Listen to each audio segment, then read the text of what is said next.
Welcome to Paris 2024 and to the Champ de Mars Arena, the home of wheelchair rugby at the Games of the 17 Paralympiad. And it is France, Germany and Great Britain versus the United States of America in this session.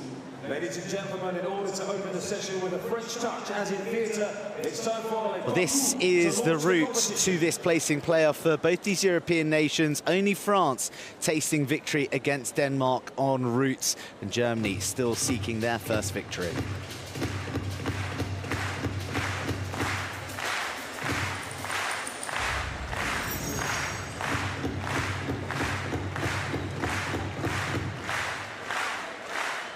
Merci d'accueillir celui qui est devenu champion olympique lors des Jeux de Paris 2024 en rugby à 7.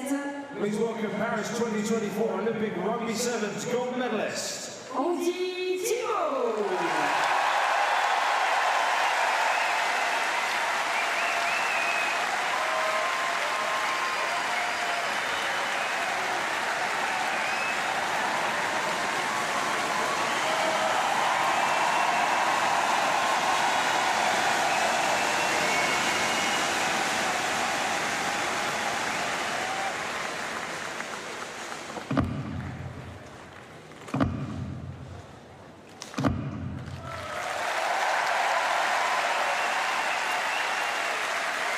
Attention, and pray silence for the performance to come. The coup de baton has rung around the Champ de Mars by someone who knows what it feels like to win gold. Andy Timo, who got the Parisian gold rush going for the French at the Stade de France at the beginning of the Olympic Games. Our referees, Poland's Paulina Schmidt and the United States of America's Josh Kearns.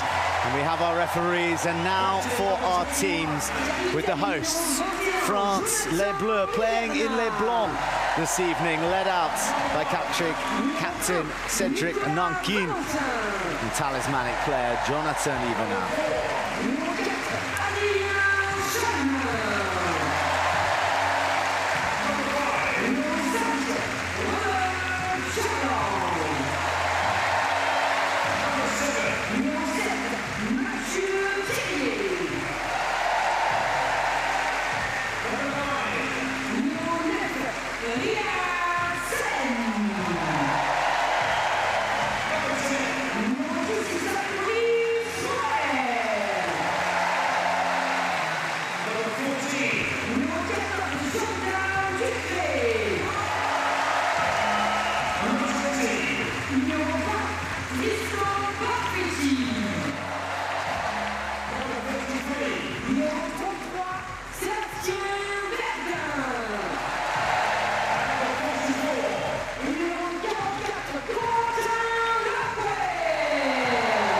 Quentin Le Guen, the final player to emerge onto the court of a very talented French side, with Jonathan Ivanov averaging 30 tries a match at the moment. The captain is an incredible defender, and there is a legend in the ranks in Riyad Salem, who'll be looking for minutes from his coach, Bob Vanacker, the Belgian who was assistant in 2019, but now leads France as the head coach. Here come Germany, back at the Paralympics, playing wheelchair rugby for the first time since Beijing in 2008.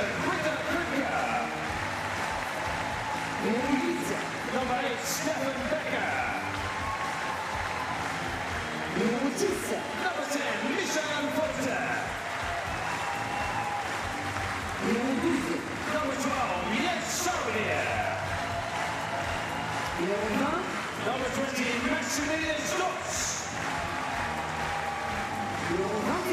Number 21, Florian Bollard. Number 24, Masha Mozo. Number 25, Moritz Brunner. And number 53, Justus Heinrich. All presents and correct for the Germans in gold, and led by Captain Marco Herbst, Josko Wilke and Stefan Wecker. are going to have things to say in this contest. And Britta Kripka is one of 13 women involved across all the nations in the sport here in Paris, a record at the Paralympic Games, with Christoph Werner, the 55-year-old German, in charge, as he has been for the last decade. Tough opposition in Japan and the United States of America, but Germany are here, and they have France in their sights after the anthem.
Et maintenant, si vous le pouvez, merci de rester debout pour l'hymne national de l'Allemagne. Please remain standing for the national anthem of Germany.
Two well sung and passionately embraced anthems, and I'm sure you'll appreciate the decibel levels. That's a little bit higher for the rendition of La Marseillaise.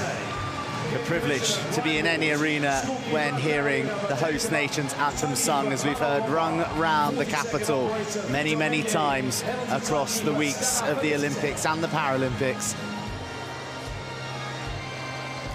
It is a French side who came into this Paralympics as the European champions, Nankin, Yvonat, Sébastien Verdun, Corentin Le Guen. Unsurprising lineup for France to take to the court. Yvonat hasn't missed a second since taking to the court in Paris through the group stages. Whilst for Germany, Herbst, Wilke, Kripke and Wecker, as anticipated, offer up a more balanced blend of a quartet. You can see their classification numbers denoted next to their names. It's an indication of the functionality of the athletes in a sport for those with quadriplegia. You can see it on the back of their chairs there. The lower the number, the less the functionality. Each team can only have a total of 8 points on the court at one stage, apart from a few other nuances.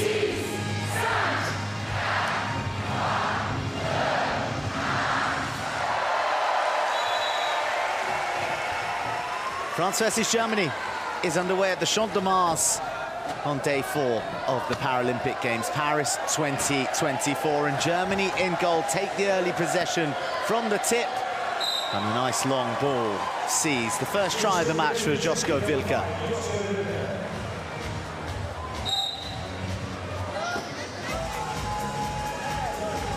Well, France have already faced European foes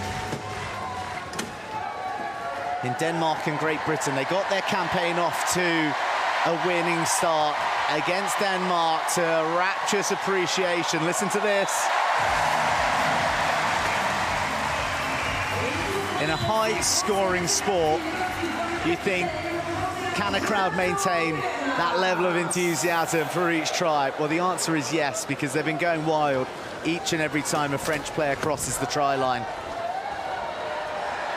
But there is also a lot of generosity for all participants, and Germany get their roars with Stefan Wecker getting on the score sheet early. Wow, that is a blowout and then some. You can usually hear the air, but that time exploding out of the tyre.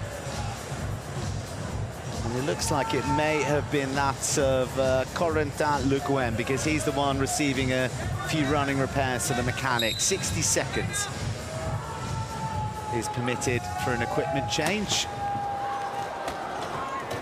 Even up, being made to work.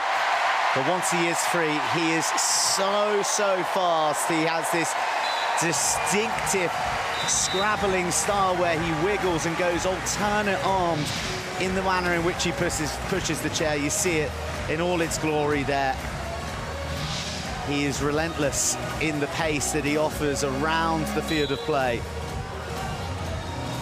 Kripke has a well-watched inbound that's taken by Wilke. Ivanat there alongside him for company. Germany demonstrating the passing game that qualified them for this Paralympics. They had to go to Wellington in New Zealand to go through the qualification routes. And they picked up a bronze, defeating Brazil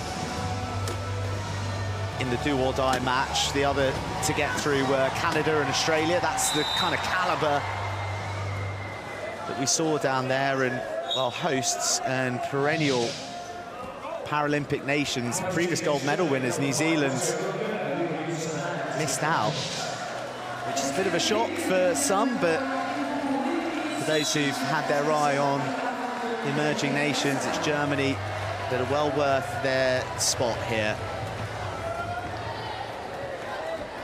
They're up against the European champions, France,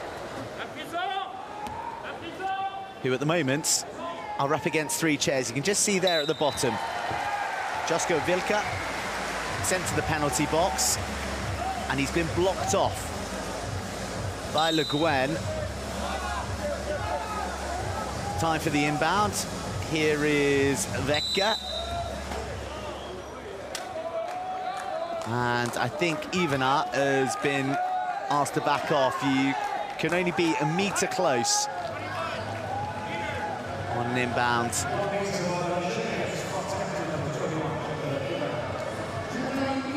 Ivanat concedes a foul, and he's off to the penalty box. So he will be there for either the next 60 seconds or until Germany score. It is more often than not a briefer period of penance, because the tries come so thick and fast. Wecker takes his time to get across the line, and the reason he did that was because the rest of his teammates in goal blocked off Ivanat, so he couldn't get out of the penalty box. So he's nominated himself for an inbound, which is not something he does regularly, and that has worked out by a whisker. You can just see the disruption that caused France there. But Ivanat had to go to Verdun, who stretched, batted it back, and he just about had his wheels across that line. And then Nonka ran a very bruising line to make sure that Ivanat got back there safely. Ball's loose, Ivanat's on it, and the Champ de Mars roars for a turnover try for France.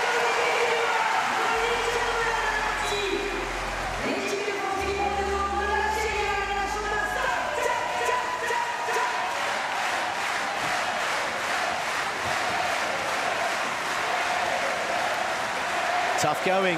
Might be a timeout coming. The ball's not. It is. That is quite brilliant. Oh, it's too long. Well, the urgency there from Germany came because you only have 12 seconds to transition the ball across the centre line. So instead of using a timeout, they opted to roll the dice, and Wilke looked to have done something amazing as he got taken out by Ivanhoe. All good legal stuff that we love in wheelchair rugby.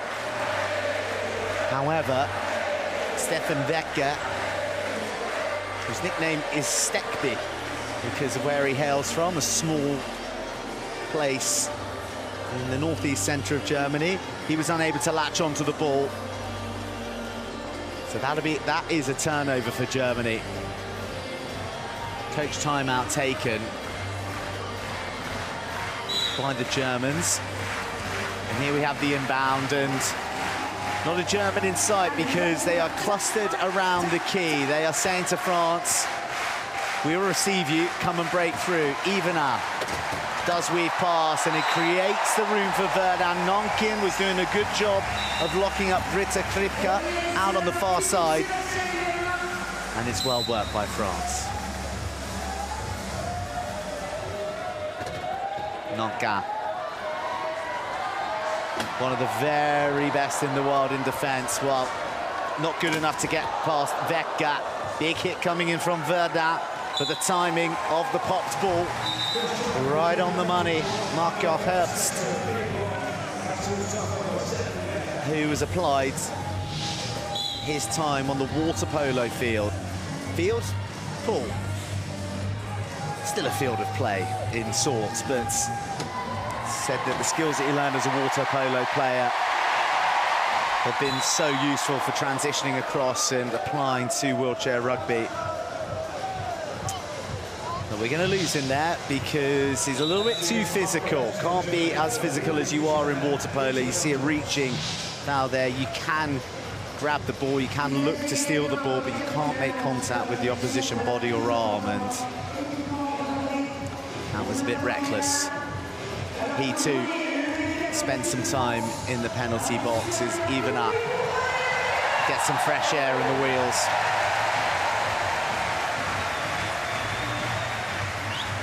His classification tag has taken a battering as well.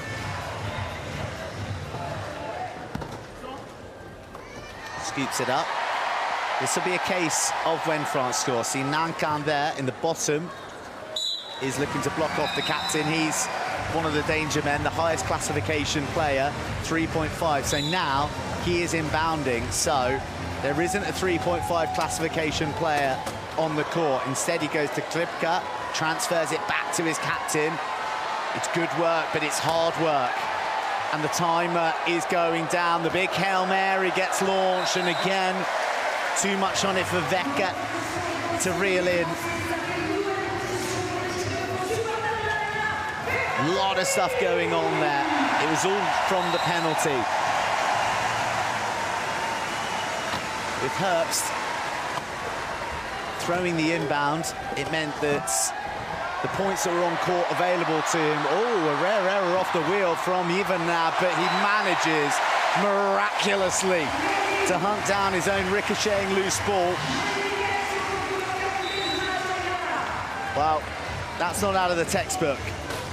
But when you're Jonathan Ivanhoe and you've got that much pace, that much desire, and just enough balance to keep your head above water, then you turn those into tries. Verdun says bonjour, wheelchair rugby style. Nankin scrabbling around, and it's really good play from France. The German side press ganged by the French, and then it's their main man, Ivanhoe, who gets the Champ de Mars roaring.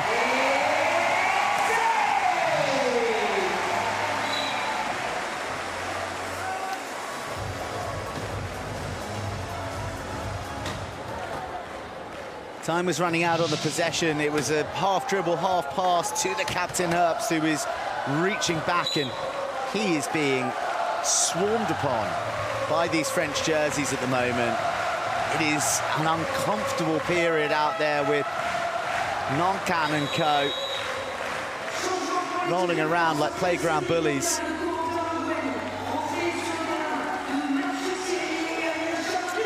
You see some of the faces being held up there in the crowd. These have been a very, very welcome addition. You'll have seen them at many venues throughout the Olympics and the Paralympics. In fact, kind of associate these big faces that they have on the placards with the judo. With the judo when France won all those gold. Teddy Riner, almost forgot his name there. My colleague alongside me to remind me as I had a momentary blank, but his face very prominent on the big placards. Unfortunate to be saved by the knowledgeable people around me.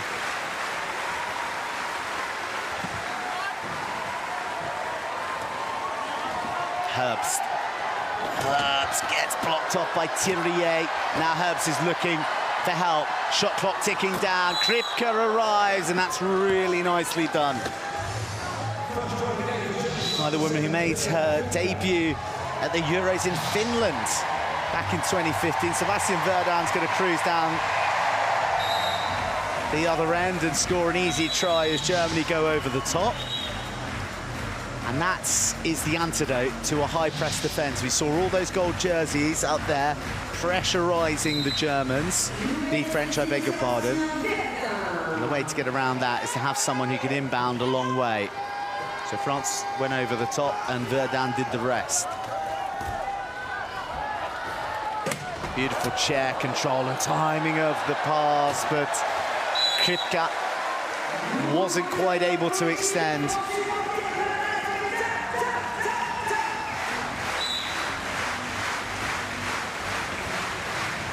Verdun to Yvonne, who gets those shoulders rolling and rocking that chair through the heart of the German defence. And there he is. The tricolour prominent. It's interesting to watch the volunteers in the break between the sessions, going around diligently planting French flags throughout the seats, and a main concentration behind the technical officials area there.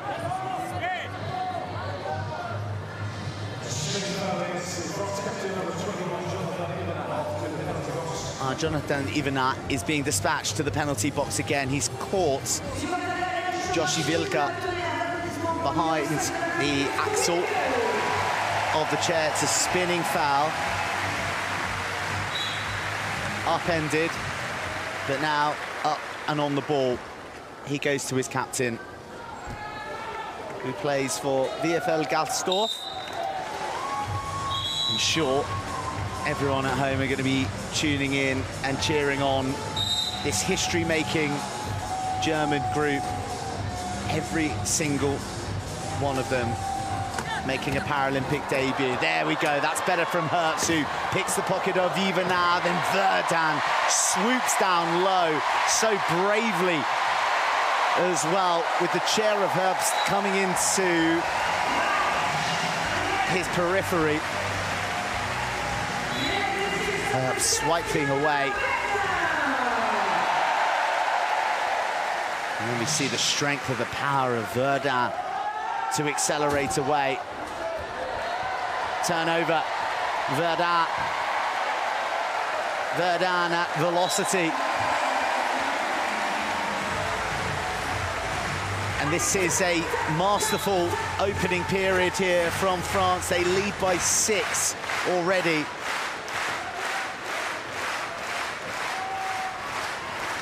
And Germany with much to do. They've just been suffocated in the centre of the court. That's a nice ball from Zauberia over into Kripke. She's getting some help from Vilka. Contact with the arm. The Germans get away with that pressure that was being applied, and Verdun is called to the penalty box. Changes being made. Florian Bongard and Moritz Bruckner are on. Bruckner making his major competition debut at these Paralympics. He's not just making a Paralympian debut, he's not been to a Worlds, he's not been to a Euros. Debuted at the qualifier in Wellington that I mentioned earlier. Okay, a big moment for the man from Starnberg. Verdun to Evenaar. Verdun racing through and then slams the anchors down and comes away. He's seen a signal from his bench. If you keep your eyes peeled on the benches, they have placards with various bits of information. It might be a style of play, or more often than not around this stage of the match, it is with timings, optimal timings to score, so that they can manipulate the clock in their favor to be the last team to score before the break. 52 was the placard that came up from the French bench, and 52.5 will do very nicely indeed.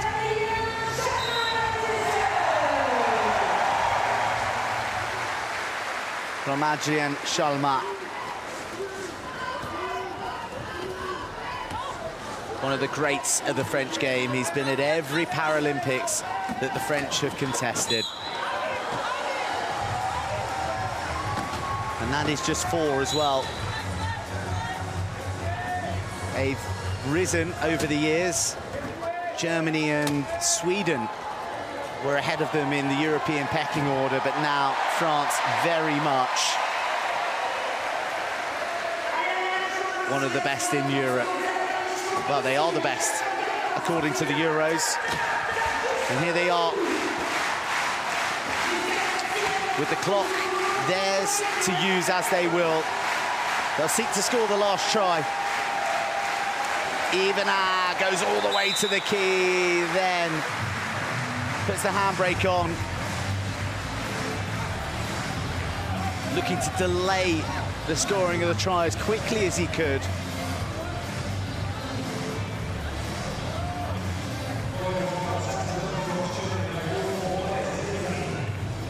Instead, Germany give away a penalty. Just 3 of them there to defend. Not many seconds, though, for France. They leave 1.9. It's unlikely that Germany will be able to go down the other end. They go for the big bomb, but no good. But conversely, très bien from the French. An absolutely dominant display in that opening half, led by the likes of Verdun. Despite the battling efforts of Marco Herbst and co, Evenaar with the final try. And at the end of the first period, it is France 15, Germany 9.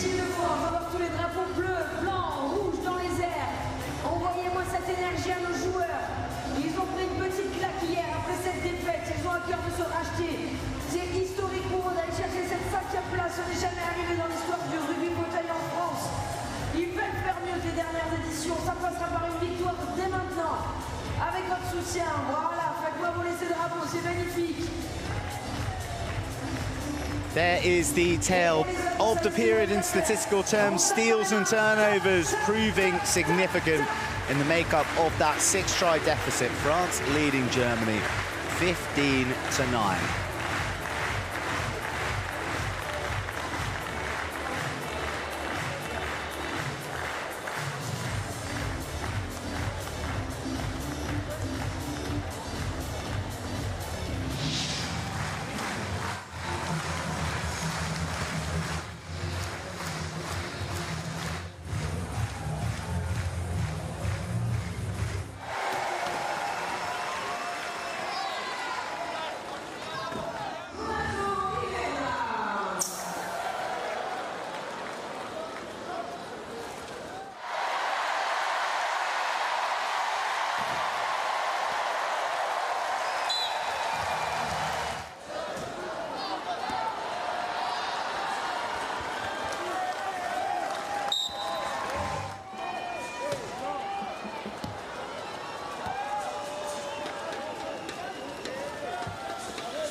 Continuez à le prouver. Est-ce que vous êtes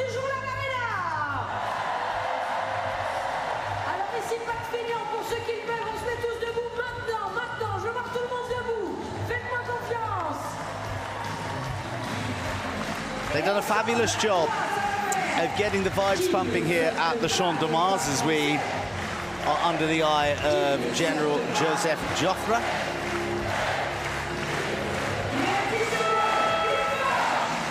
And France are leading Germany 15-9 after the first period.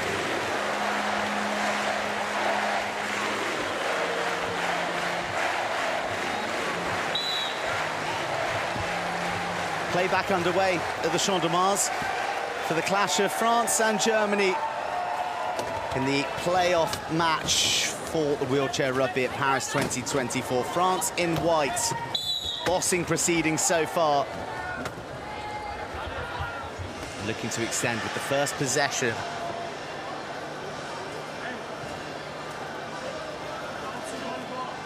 With Germany infringing in their attempts. So they lose the services of Josko Wilke for the next 40 seconds. France are probably not going to hang around too much. Or maybe they will. Now you're probably wondering, well, why aren't France scoring? That is because they are trying to organise themselves defensively to have as big an impact as they can in the aftermath of that penalty from Wilke. So he got marked out by Cedric Nankin. And that means that Wilke takes the inbound and then he gets ensnared by Nankin immediately. He's out of court and Germany are out of time and they're forced into using one of their timeouts. 4-player timeouts, 2 coach timeouts at their disposal in the match. And with the likelihood of them getting across the centre line within 12 seconds, pretty slim, they are forced to burn one of those. A century of tries for the try-hungry Ivana. Pretty all-action, isn't he?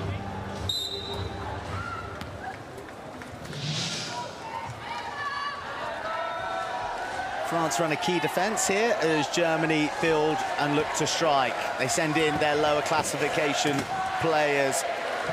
Bruckner is one of them wearing 25. No way through for Herbst at the moment as big Sebastian Verdun is pirouetting on his wheels. Next, it's Chalmard who gets in the way.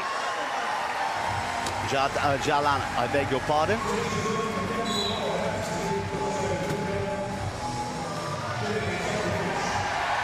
France 16, Germany 10. Verdun is upended rather awkwardly in a spinning challenge, and that could well be flagrant.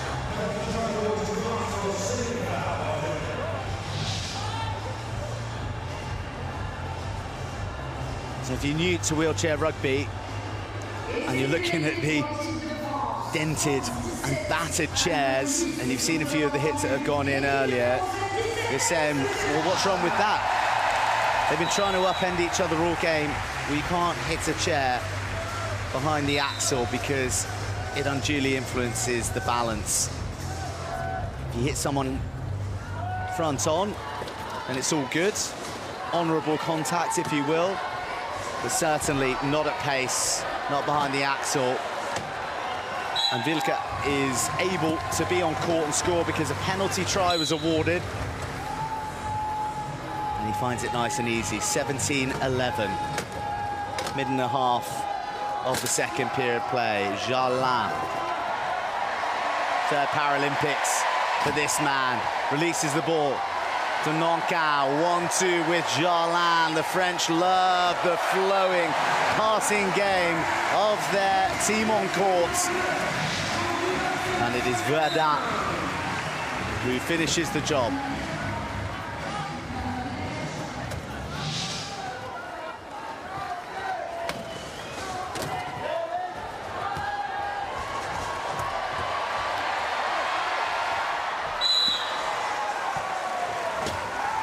Quick response from Germany.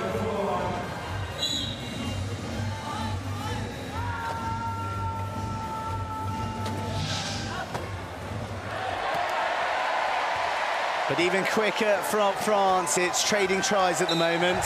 Again, that long ball game paying dividends for the French.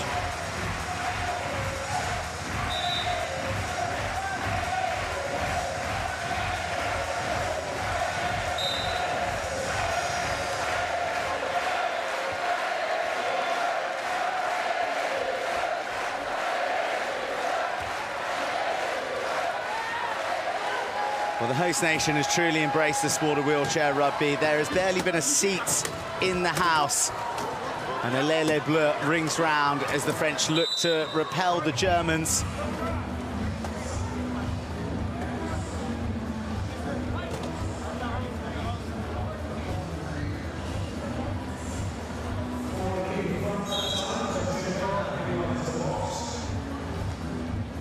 Verdun dispatched to the penalty box.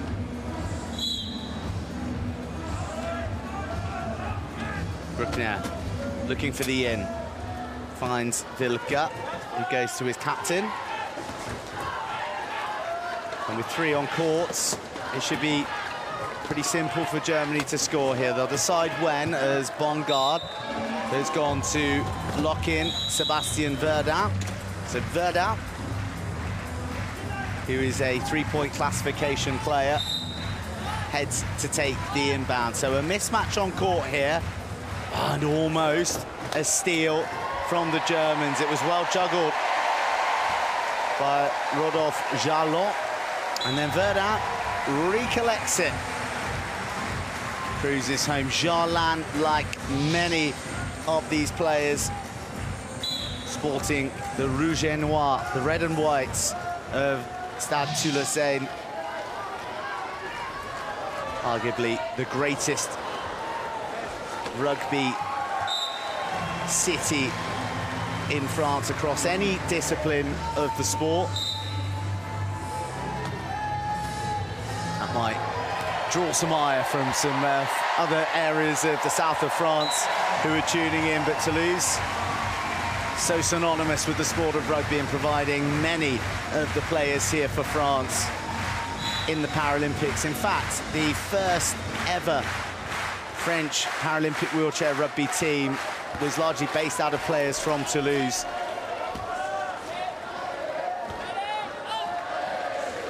So they have a long, rich history. After it was introduced in the early 2000s in that very city.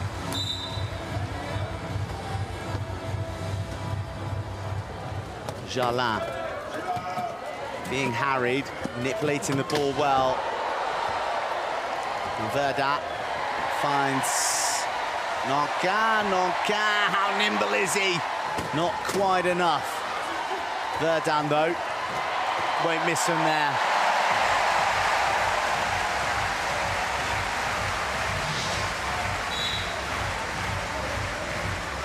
You see here, a bit of a difference in the chairs. It's a really good shot, in fact. Verdun smooth and rounded at the front. It is a little bit lighter. It is a little more agile. But it is also not as useful for stopping opposition players. Nonka, who's in a little bit of a duel with Bongard down here, as Bongard scoots off. They have bars at the front of their chairs. These are called pick bars, and they're used to get into the wheels of the high classification players. You've seen Bongard there try and do so on Jarlan, but Jarlan's free, and so too is Verdun. These two linking up very nicely indeed. And it's the first time in this Paralympics that we haven't seen even out on court, and it is giving a few other combinations an opportunity to flourish.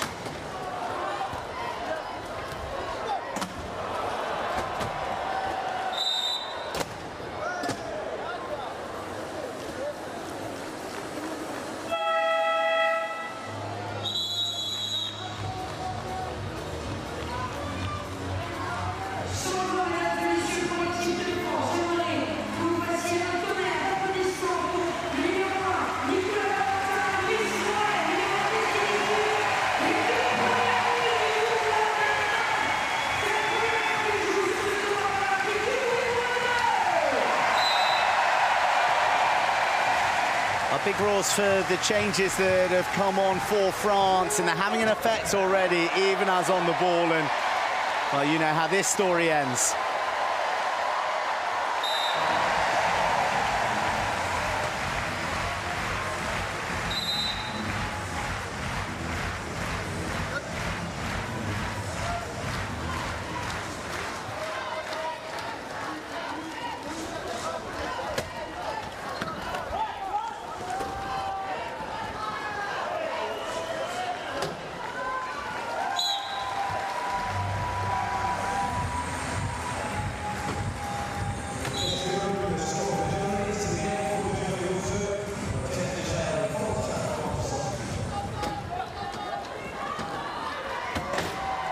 Michael Volta on for his Paralympic debut tournament.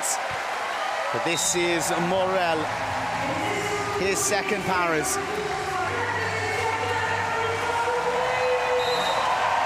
Plays for Montpellier, handy rugby. Morel, and he's getting himself in the tries here. Vilka looking to just carve a path through, then finds the pass. It is almost a misjudgment with the chair, but it's brilliantly gathered in by Volta, who, as part of his work, is in a role that sees him represent people with impairments in Gießen, Germany. And having known life pre-impairment, sees his position is really valuable in giving both perspectives, as previously being, as he said, a non-disabled person and nowadays in a wheelchair. So looking to bring his experiences to youths around the country, and it's 10 on 10. And a really nice bit of play from Volta as Vilka. It's resurrected.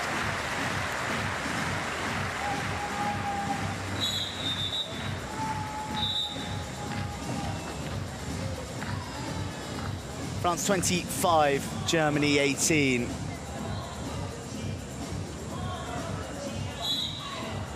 Chalmers, who made his France debut 13 years ago, and now gets to pull on the jersey at a home Paralympics. He has the inbound, even now has the ball, and Voltaire is coming across. Voltaire overextends himself.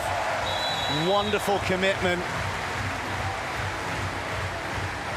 They're the sort of levels you need to stop even at. But RSG Coblenz's finest is outstripped by France's high-scoring number 21.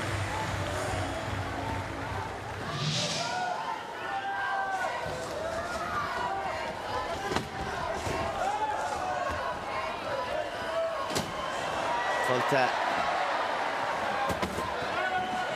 manages to evade the challenges and work his way to the line brilliantly.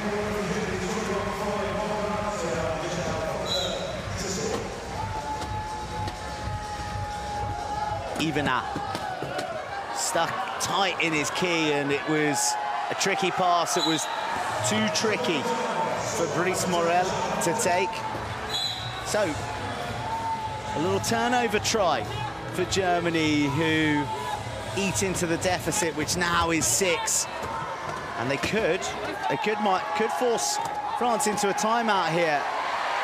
Well, just when you think that Germany have got them locked up, the cool, calm heads get the ball into Ivanat's hands, and once he's free, he is very, very difficult to stop. His mobility against that of Bongard, quite a mismatch out there in the backcourt. Voltaire has Vecchia on the wraparound. Bongard again putting his chair in the path of some of the French to make things easier for Volta. And that high press from Germany is again undone by a long ball, this time scuttling along the floor, and Nicolas Valentin has a try. Chalmers to Valentin. Nicely done by the man from Clermont-Ferrand.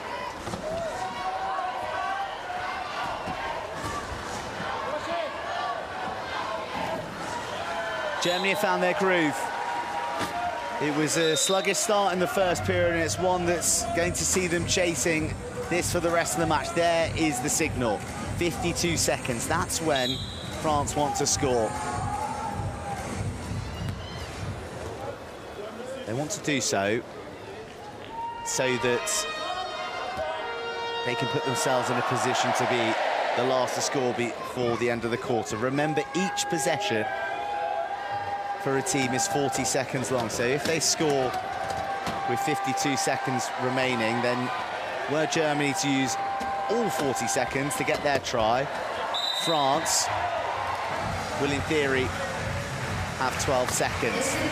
They score just shy of 54, and that'll be good enough.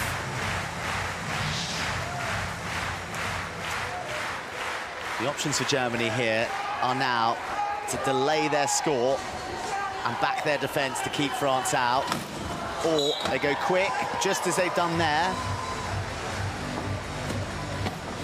and hope that now, when France score, they will do so leaving Germany enough time to maybe launch a quick counter-attack. Here we see the high press. Ivanat double banked over on the far side. Timeout called by Morel. That's very good work from Josko Wilke. Got his chair burrowed into the back. And Morel had to call a timeout because he was about to strike the post. Here we see. There we go. Only heading in one direction, so timeout called.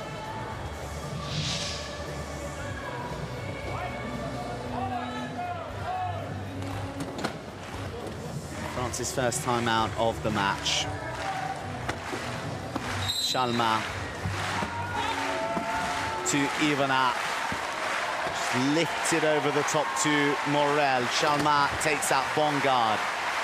Volta tries to get a limb in there. That's brilliantly stolen from Wilke. They're really pressurizing Brice Morel. And Germany here, they're in pole position to score the last try of the half now. Wilke being forced into the dribble, looking for an avenue out. Finds Volta. Volta pins his ears back and drives the chair towards the line. He keeps his eye on the clock, takes out as much as he can. And it's a really promising finish to the period for Germany, who've managed to fashion 2 turnovers and just drag France back a little. The clock won't start until Ivanat plays it. He does so. Booms it long and high and into the arms of no one. 1.1 on the clock. Germany should really have this inbound, cling on. And things are looking that little bit rosier for the Germans, who found a strategy to nullify the free-scoring French. But they still have a lot of work to do in the second period if they are to overturn a 5-try deficit. Half-time at the Champ de Mars, France 29, Germany 24.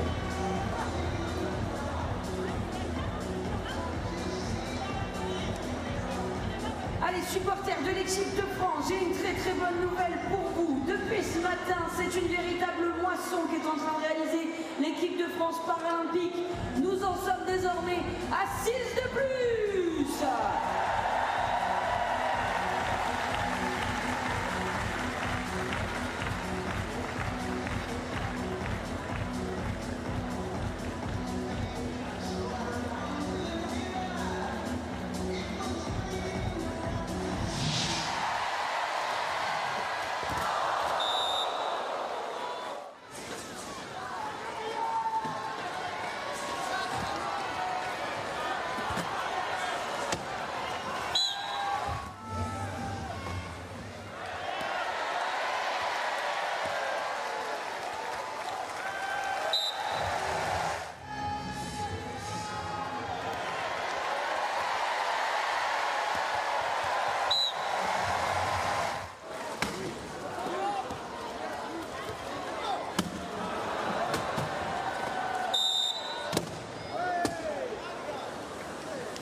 This is how the first half has unfolded on a statistical level.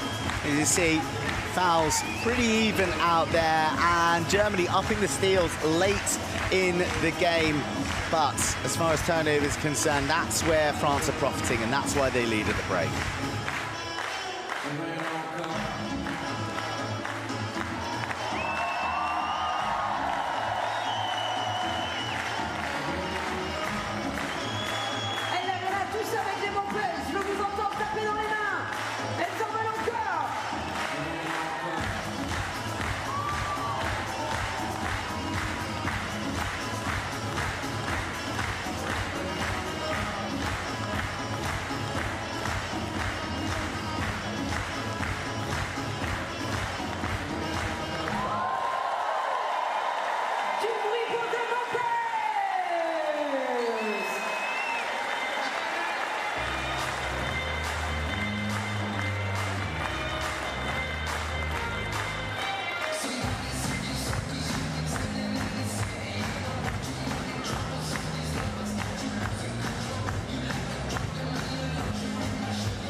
Allez, mesdames et messieurs, est-ce que ça va toujours, le Chateau? Est-ce que l'aréna va bien?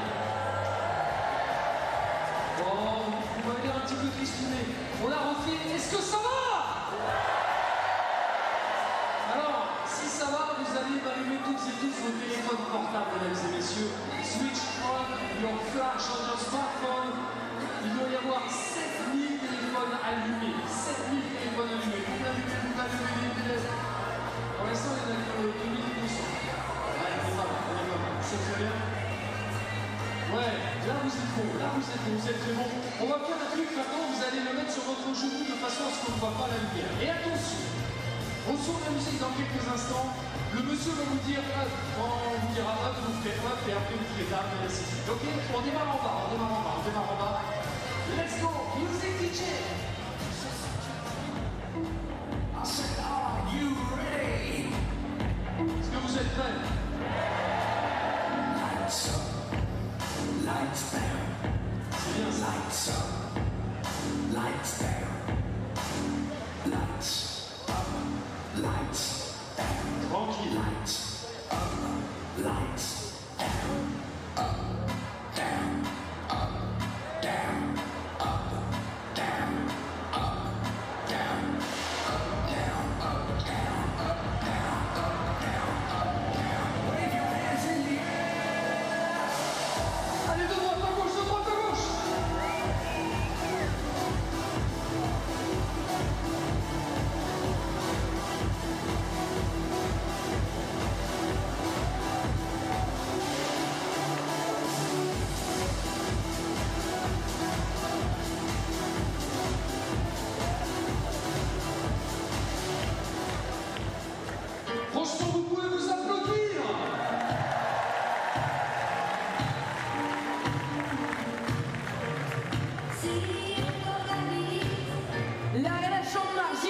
Les supporters français ne connaissent pas cette chanson. On a vu tous les classiques depuis le début de cette compétition. S'il y en a qui ne connaissent pas France Gall ici, j'y connais plus rien à la vie moi. Alors messieurs, dames, les paroles elles sont tout là-haut, sur l'écran géant. Et croyez-moi, au refrain, je vais entendre le plus progressiste que j'ai jamais entendu de ma vie. Est-ce que vous êtes prêts?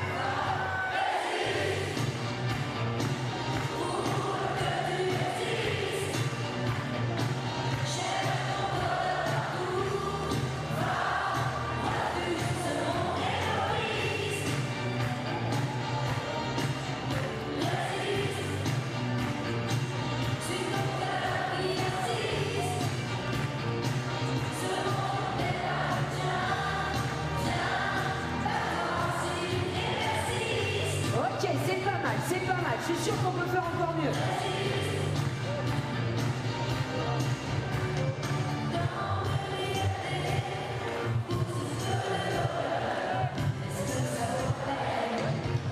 Vous bien là, vous êtes bien là.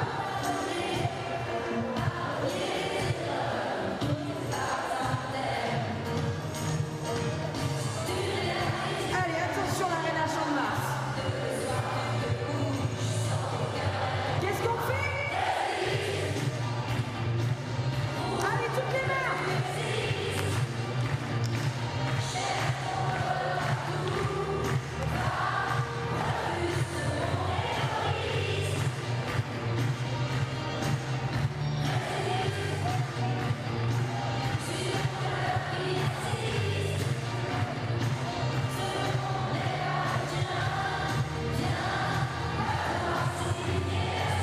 Ok, vous êtes super, on va faire ça jusqu'au bout. On va aller la chercher cette victoire, on va creuser l'écart encore plus. Allez, toutes les mains.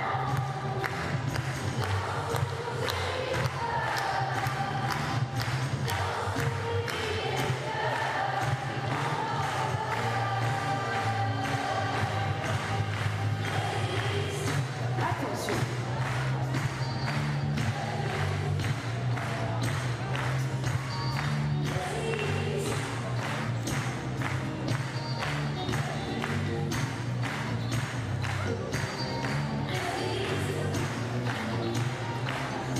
Croyez pas que ce soit fini, elle va repartir encore plus belle, France. Hein.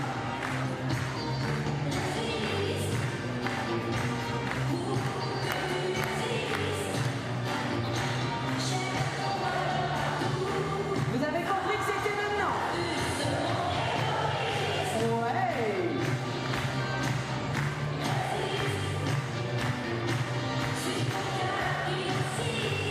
Salut les filles. The Champ de Mars is the place to be if you're looking for high-octane, tactical, quaking sporting action at Paris 2024, and it's not a bad place for a bit of face paint and a sing-along as well. It's safe to say that the karaoke on the big screen is bringing out the smiles amongst not just French fans, but Germans also,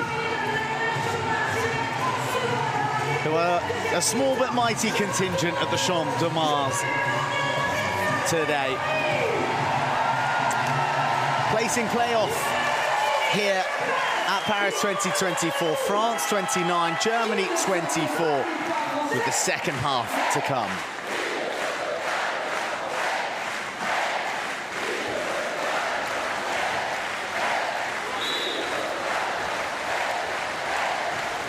The stands are bouncing at the Champ de Mars for the second half of France versus Germany in the placing playoff of Paris 2024.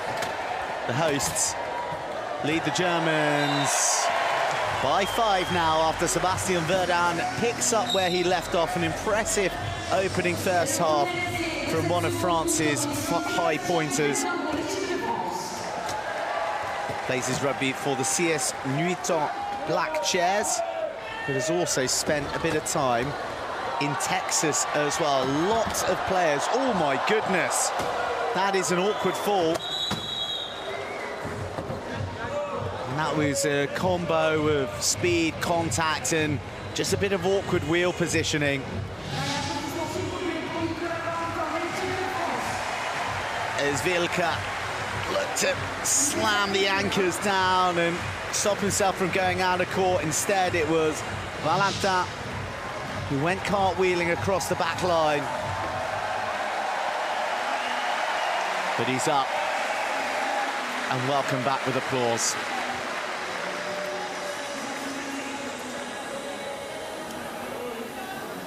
Congested little corner down there for the inbound. France are looking to make it as difficult as possible for Germany to find Voltaire, but he does get on the ball, and he's got Jala for company. Very watchful.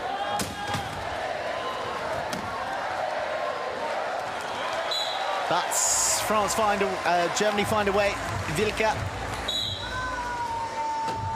the man from Leipzig, gets across for a try. France 30, Germany 25. That is a nice take. Valentin try time.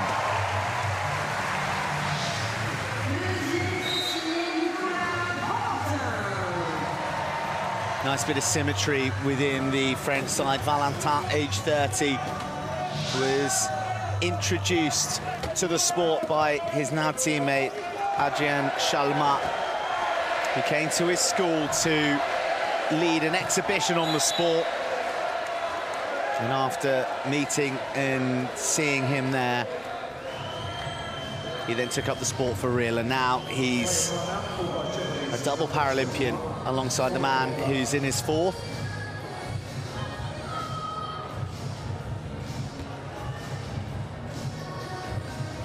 Player timeout called. Germany running a little bit low on-court timeouts, and that is a reflection of the pressure that France have put on them in the match. Christophe Werner, who previously was a coach of Poland, guiding them to the World Championships, their first ever actually, in 2010, now at the helm of the nation that he represented as a player at Athens and Beijing.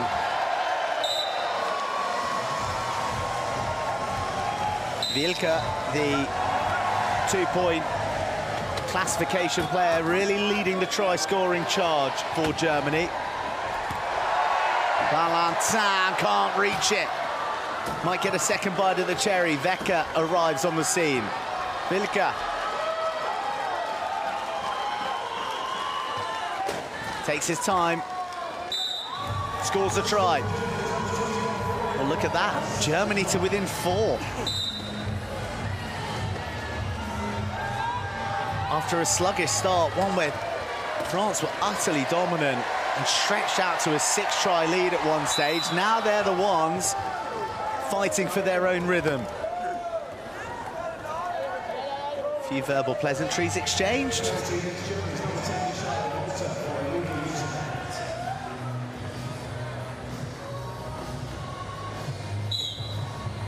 Voltaire will spend a bit of time on the sidelines as a result. Inbound comes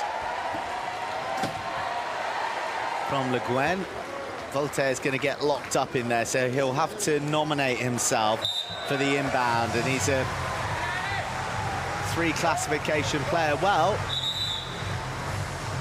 he did think about getting out. He almost did navigate his way through that traffic, but instead he puts his hand up and nominates himself for the inbound. So this will be quite tricky for Germany because he's their high classification player out there. So he'll be looking for Wecker, who's marked by Valentin. Oh, it's brilliantly claimed.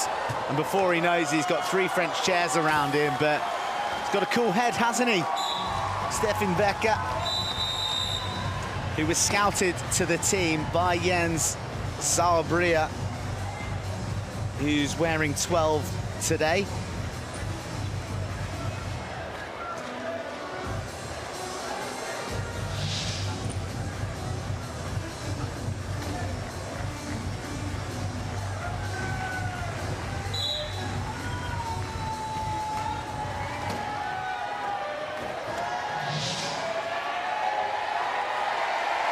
Off go France, bogged down in their half of the court. They are going to cross the centre line within 12 seconds.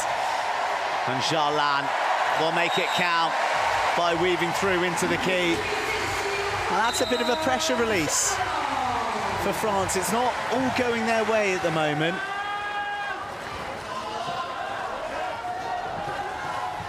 I'm just looking at the competition in broader terms. You look at the margins in this game, you look at where both of these teams could have been. I think for Germany,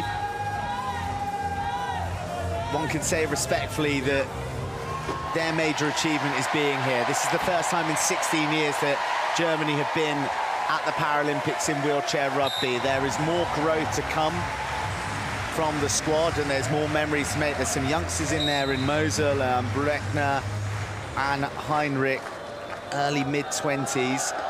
So too Wilke, who's 23. You look at France, who defeated Denmark, but then it was a 2-point loss to Australia and just the 1 to GB last night. Just small moments can have a profound bearing on where one fights, and that's why France are in this playoff for positioning match instead of being in the semi-finals. Germany, when they're up against the USA earlier in the competition, they're pretty much toe-to-toe with the United States, just a couple tries the difference, and then into the fourth quarter, it just really got away from them, and they ended up losing by 10. But they have more than held their own. Tricky inbound here for them. Wilke makes himself available.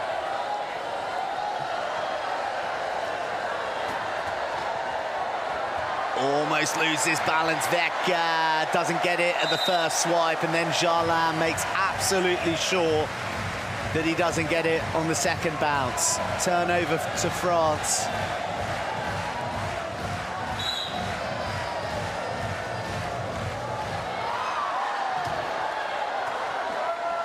Well, Germany back on the ball. How about that? Very capable bit of play. Wilke, I beg your pardon, wearing 5. Has Jarlin for company, so too Verdun. And he has to get that ball away because Verdun had slipped it into the low ratio gears and was beginning to drive Wilke back across the centre line.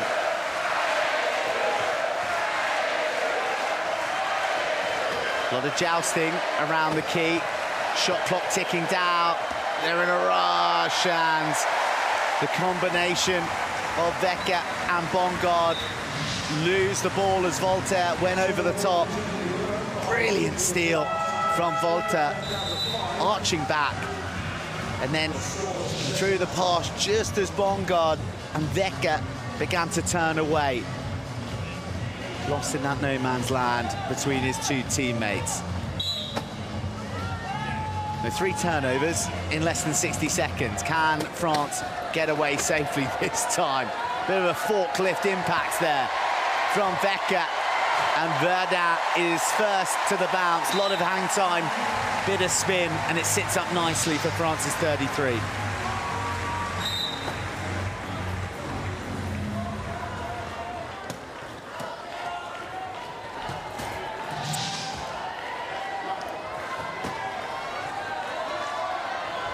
Wilke lifted over Verdun, but he's too wise to it.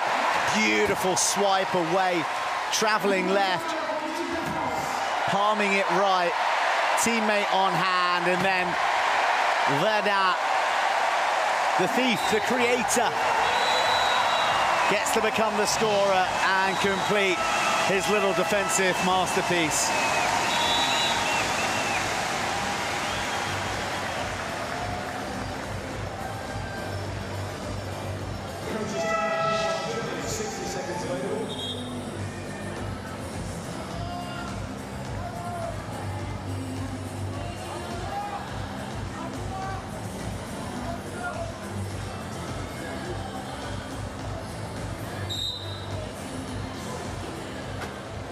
Changes coming in the match. Nonka is on, and Bongard is asked too much there. The ball trapped between the chairs. Who's going to emerge?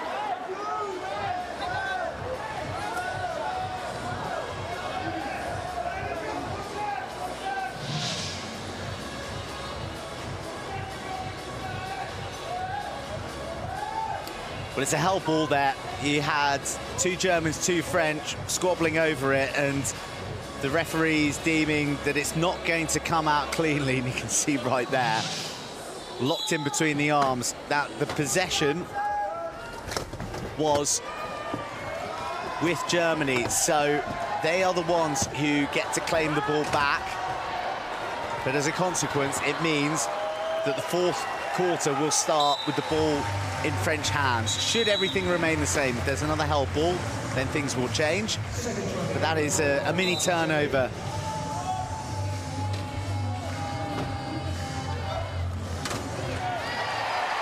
Verdun is really impressive. and he's benefiting from good work right in the backcourt from Le Guen and Nankat. Those two making life very easy.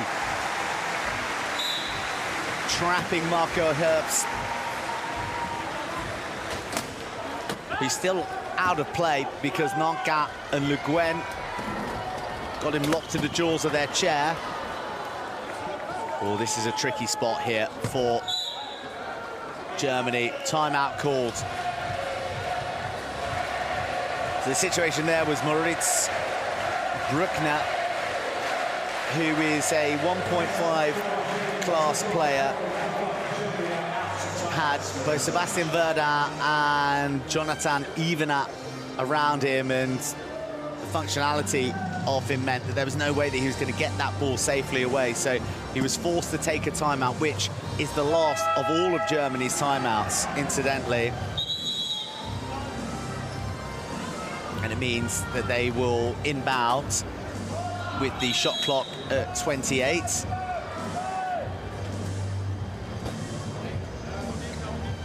Bruckner, who is a motivational speaker and quite an avid podcaster, an online creator. He creates content with advice and tips for wheelchair users. His podcast, Este Sane, which I think loosely translates to top notch in English.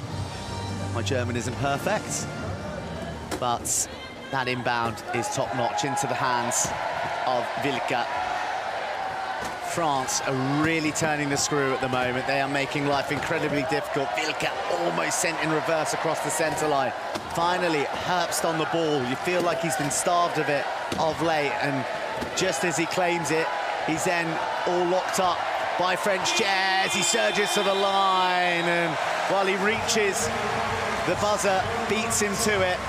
No try for Germany, and a marvellous bit of defensive work from France.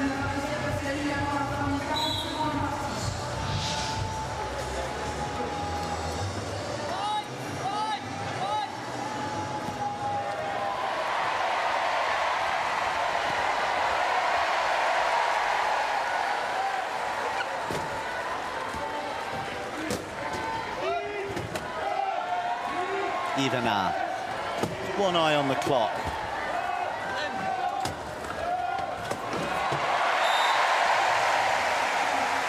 Accelerates through. 1:36 remaining of the third period.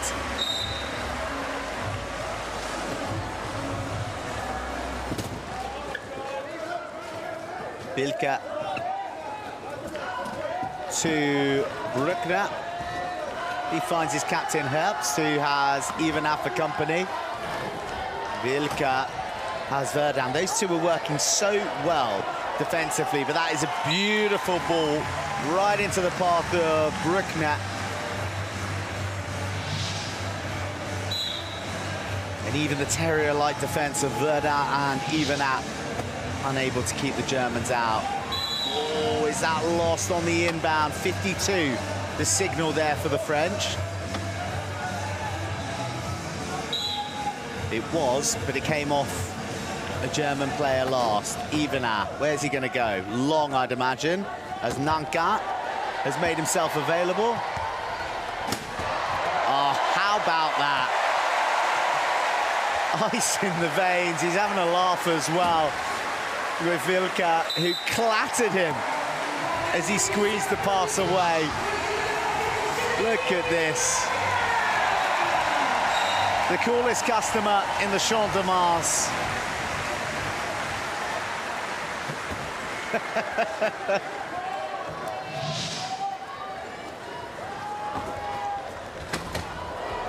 Beautiful from Germany. Lovely passing game. And, well, Herbst doesn't score it because Verdun wheels his way off court. So the try is awarded. 40 plays 33. 7 tries, the difference. 8 if Ivenat and co can make this one the last, and they'll have the possession as well. You can see the arrow. So they will start with the ball in the fourth period.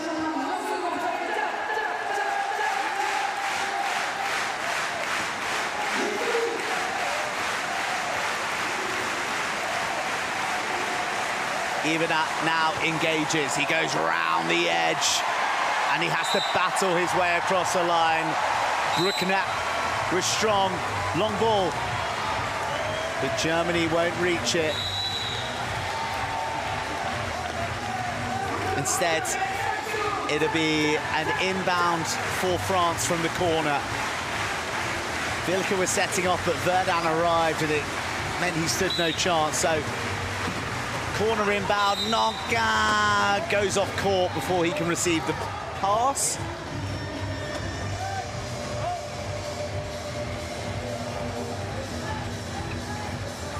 So now it is the German inbounds. Bongard to Bruckner. He goes to the Hail Mary. The time elapses. No more tries in the period, but it is a period where France have plundered a fair few points. Germany made it tighter, but France have extended. They lead by 8 tries, 41-33 at the end of the third period.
If you can hear me, we are at the Champ de Mars of the wheelchair rugby, where the place is absolutely going off for the clash of Germany and France.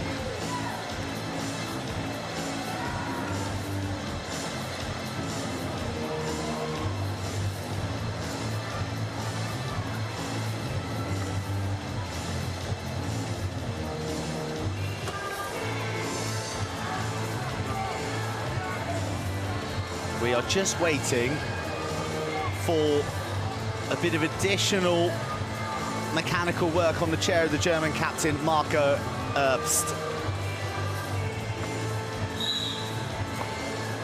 Fourth period of France versus Germany at Paris 2024 wheelchair rugby, and a legend of not just wheelchair rugby, but wheelchair sports in France. Riyad Salem is onto the court. He links up with Ivanat who was forced into a timeout there as he got locked up by Herbst & Co.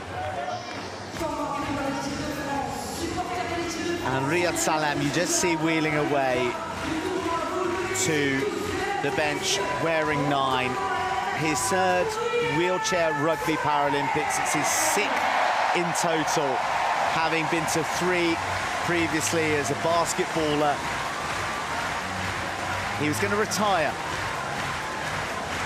after Rio, but as soon as he heard that Paris was to host the Paralympics, he knew he had to keep competing. The allure of a home Paralympics was too much for the great man. And at 53 years old, he does make his Parisian Paralympic bow.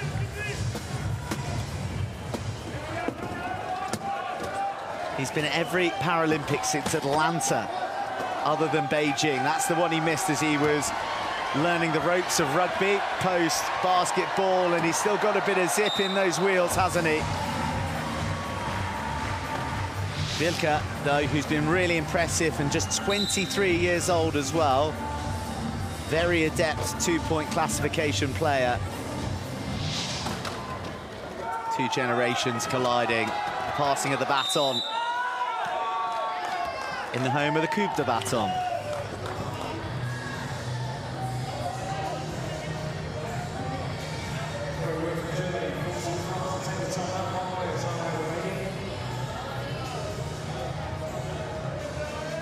Timeout taken, a little bit of a lull in the arena after the ear-busting decibels of the mid-period break, where the crowd were encouraged to be as noisy, as wild as they possibly could be. They were informed by the announcer that there were no rules. They could do what they wanted, and they duly delivered. Ball battered over the top, quite expertly, brilliantly, in fact, by Jourdain Ducret, whose mother, I'm led to believe, is here as a volunteer at Paris 2024. So not only getting to see her son compete as a Paralympian in France, but also contributing, one of the many, many volunteers who make the games tick. That is aggressive press defense, and Riyad Salem is one of those leading the charge. Wilke evades, even out arrives, no timeouts left for Germany. It's a brilliant snatch from Herbst. He had Salem all over him, but somehow he managed to gather it in. Oh, what about that? Stolen Jonathan Evenard's lunch money.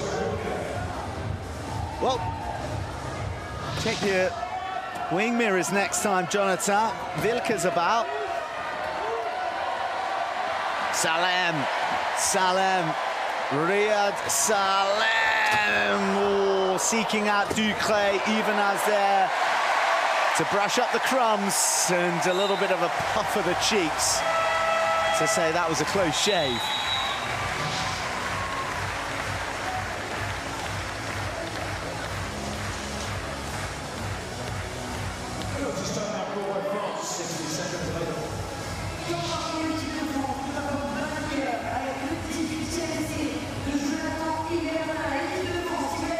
Coach's timeout called by Bob Van Acker.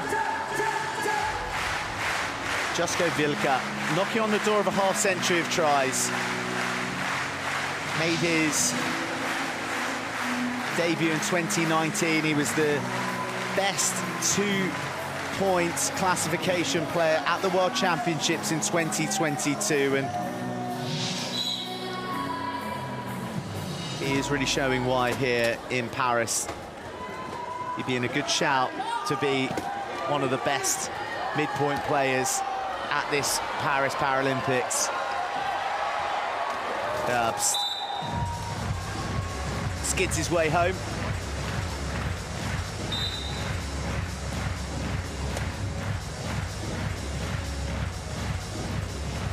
Oh, that's That's not a nice ball for Salem to take. It's really good play from Vilka, who read the play. And the inbound from Ducret to Salem yields a turnover. This time, Salem takes it soundly. Vilka arrives round the corner, reaches for the ball, but can't make contact. Salem wants it all for himself, gets ensnared and gets across the line.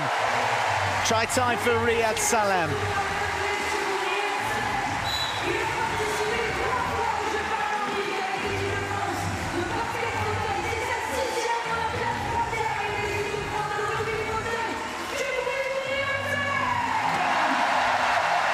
And he's getting a lot of love on the PA here as well. Vecca. He gets his try. The 40-year-old on Paralympic debut.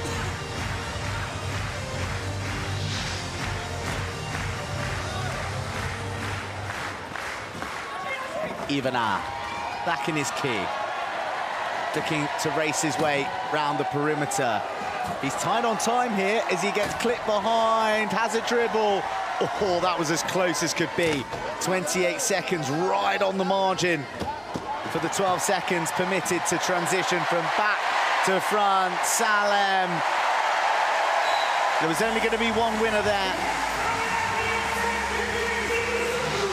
as he came up against Christian Riedel.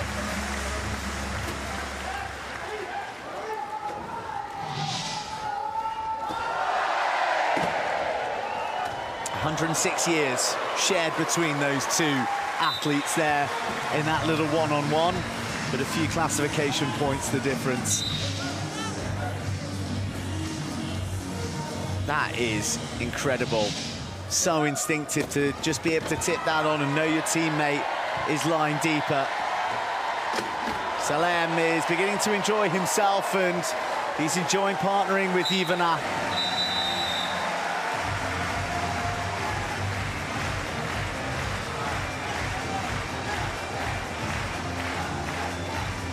Requires a few running repairs as a consequence. Nothing he hasn't seen or experienced before.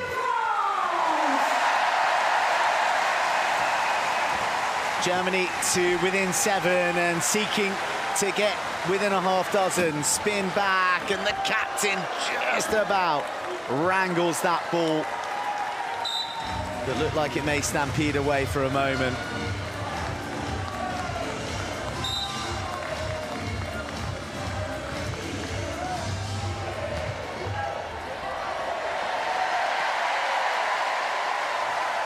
Ivana racing home. The substitution box for France is filled with Cédric Nankin, Sébastien Verdun, and also Tristan Barfetti, who's in his first major competition. Another man of the Rouge et Noir of Toulouse.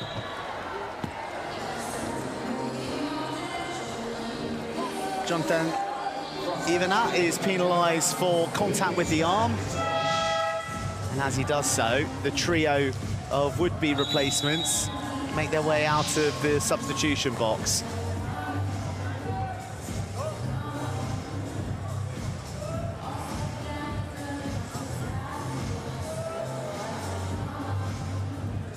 Maximilian Stolz is on. He was involved in the qualifying in Wellington earlier this year.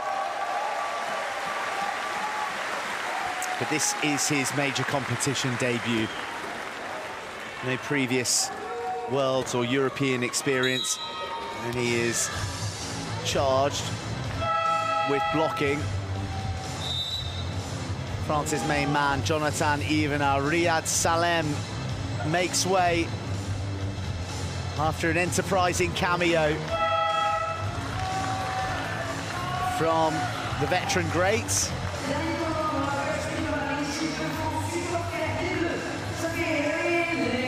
And Ivana too.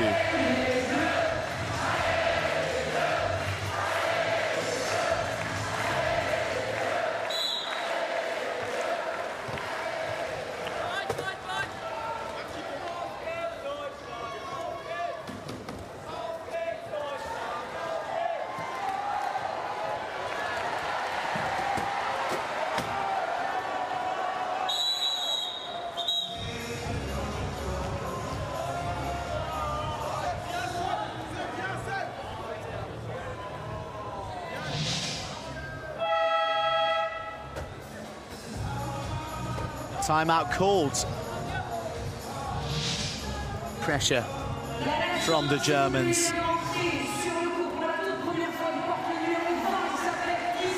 And pressure relieved. Verdun steals a second or two by delaying his passage to the try line. And someone's enjoying themselves.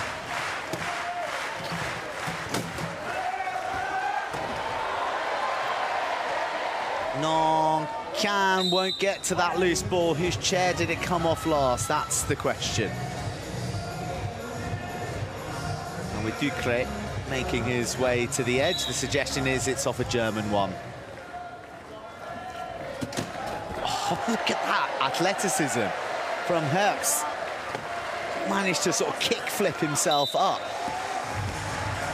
to try and effect that intercept. Not quite good enough, but certainly very innovative.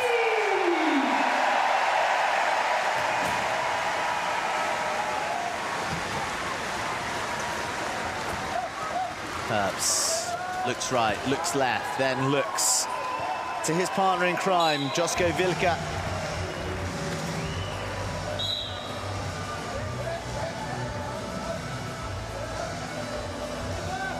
Ducret into the grip of Barfetti. Verdun is incredibly powerful, so good accelerating from stationary, but that loose pass is gobbled up by Germany, and Stefan Wecker is going to help himself to another try. The gap reduced to 6. It was out to 9 at the start of the period. I think France remain pretty safe, leading by 6 with less than 3 minutes to go. Oh, beautiful out the back door. Disguised so nicely, and this will be a popular score.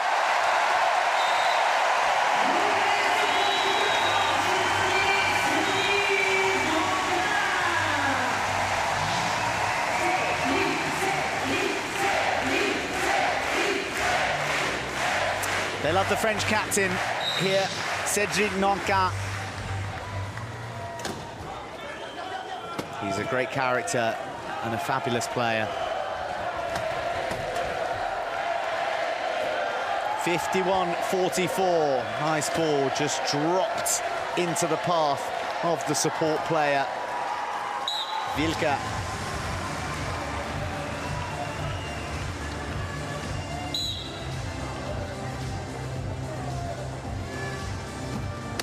Oh, Verdun almost sees the ball dislodge as he gets bounced. Good control there from Barfetti. Took a couple of nibbles, but oh, love that as well. The dummy and the manipulation, but you've only got 12 seconds to transition the ball across the centre line, and, well, everybody lost track of the timer there. So a turnover to Germany. A chance to get within 5.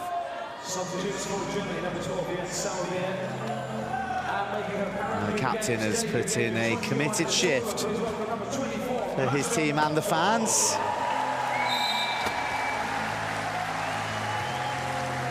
Zauerbria looking for someone to find, and he finds Masha Mosel. He goes back to Zauerbria, who will go all the way himself.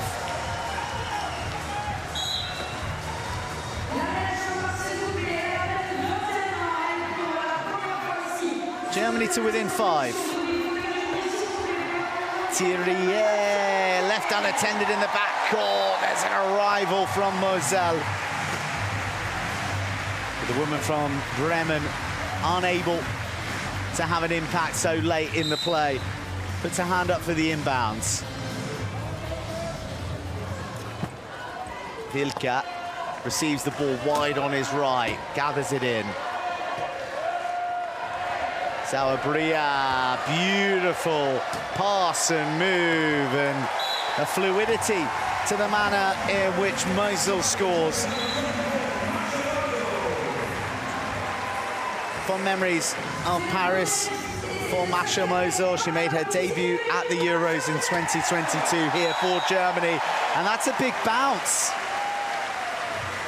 That's a big, big bounce. Thierry forced across the back line. And it's another turnover to Germany.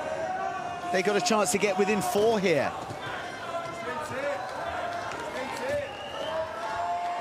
They flip it to the back where Wilke is playing a quarterback role. He beckons. Mosel out. Verdun has almost locked up his chair. Oh, it's an opportunity spurned for the Germans. They really put the squeeze on him. And the pass asking too much of both receivers in the key. And that's the game right there, isn't it? 8v4. Oh, it's almost another turnover. Germany can't believe they haven't snaffled that opportunity. Now, Verdun won't think twice about converting it. He's against Wilke, so there's a classification disparity there. And Verdun makes his way to the try line on his own terms.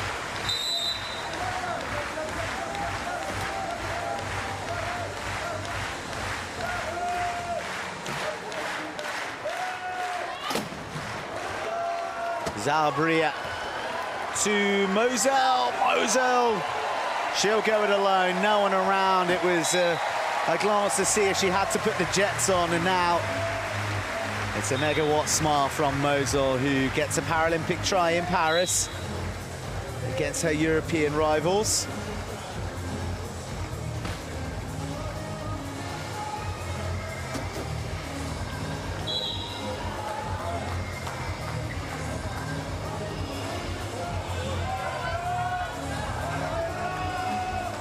Timeout called. Lots of replacements coming on for Germany, and lots of congratulations there as well. Mosel getting a pat on the back for her score. So Kripke wearing 7 is on there, and her opposite 7 is Thierry in Le Septième, the 7th arrondissement, where we've been stationed for the duration of this wheelchair rugby. And the crowds once again respond a little bit more to push both sides across the line. Ducret will have the inbound. There's a bit of running repairs required. 2 mechanics on, special treatment.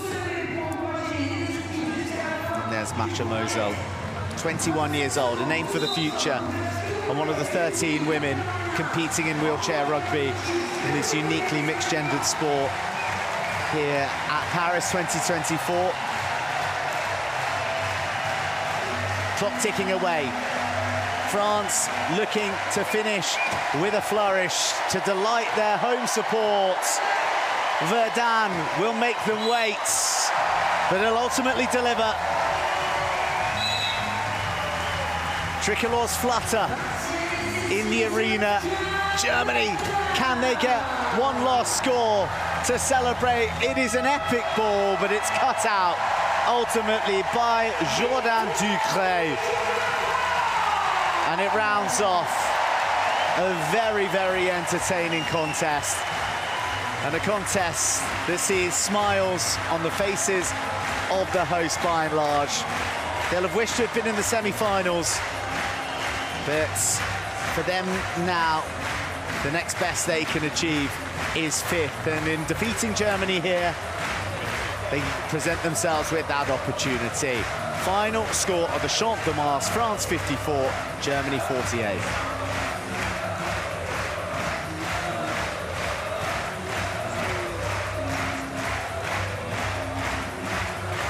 Instrumental as ever, Jonathan Ivana, and great respect shown between these 2 European nations that know each other well from the circuit and will have played a role in pushing each other to higher heights. France have definitely grown over the last 2 Paralympic cycles, and Germany are here for the first time in 16 years since Beijing.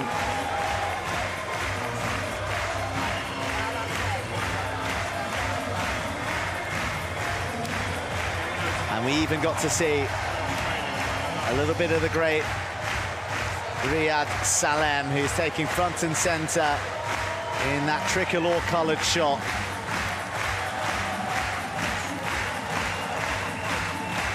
And it's just more tries and more vibes to continue to ignite the French public's imagination and affiliation with the sport of wheelchair rugby.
That's how it eventuated in statistical terms, turnovers proving pivotal for France in their victory over Germany.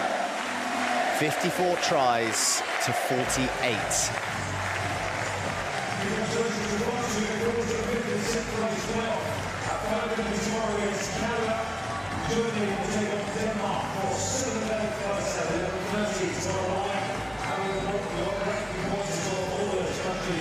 But they don't want to leave, do they?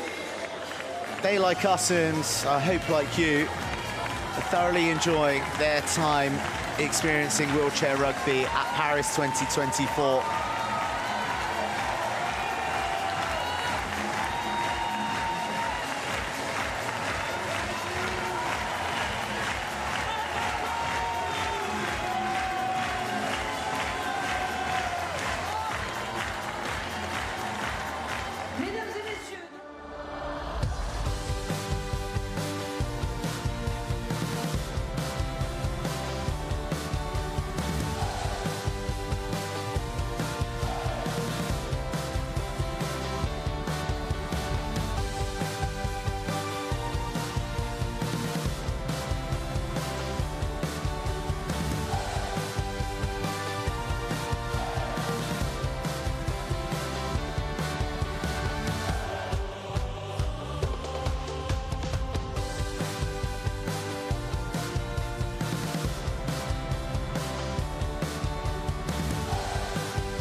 Reluctantly, the crowds begin to filter out of the Champ de Mars, having had their fill of wheelchair rugby with a victory for the home nation.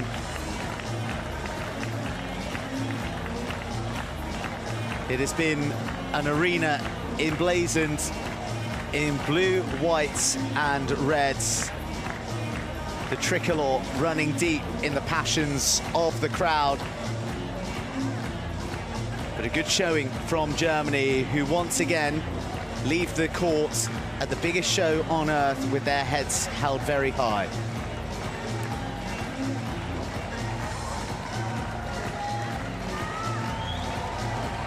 So Germany and France have played. France victorious. They book their berth in a battle for 5th place at the Wheelchair Rugby at Paris 2024.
Allez, l'Arena Champmars, s'il vous plaît, tout le monde tape dans les mains, ils sont là, ils sont prêts. Voici les champions paralympiques en titre, l'équipe de la Grande-Bretagne.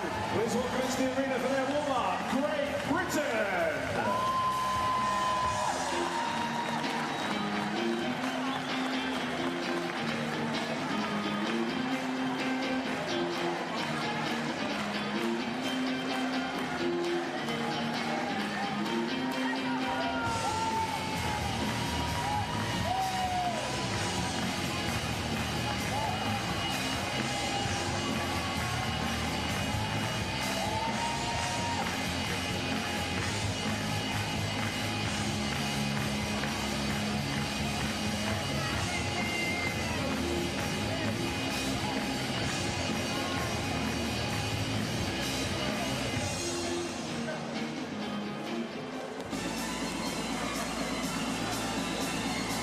Et maintenant, ils sont prêts aussi dans la chambre d'appel. Merci de réserver un tonnerre d'applaudissements pour la team USA. Please welcome into the arena, USA.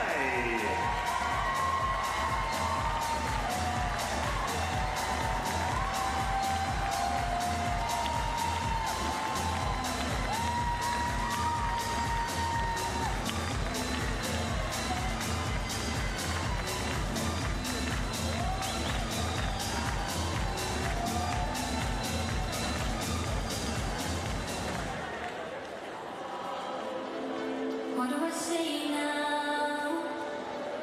Don't wanna fall in love. I'm not afraid now. Eyes closed, holding on, alone, no more.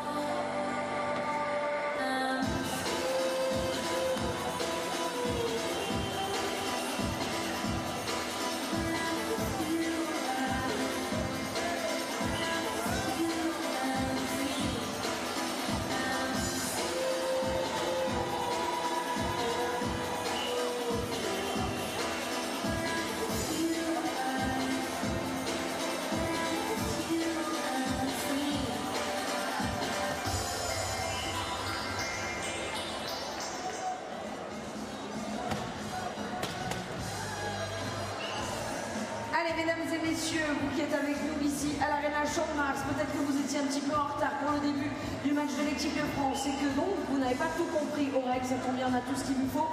Il vous suffit de regarder à l'écran géant et vous allez avoir toutes les règles qu'on va s'expliquer d'abord en français puis en anglais. We know many of you have been here for the first match and many of you have been here before, but many more of you coming into the arena for the very first time, maybe to support GB or USA in their bid for the gold medal match. If you are new to wheelchair rugby, coming on screen, our Alliance explainer video to help you through the rules of the game.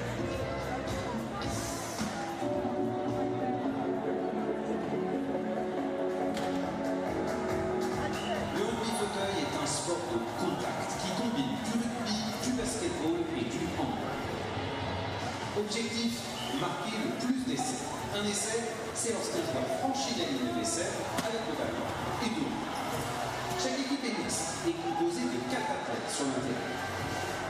Choc et blocage, stop les adversaires, on crée des ouvertures pour marquer. Les matchs se jouent en 4 cartons de 8 minutes chacun.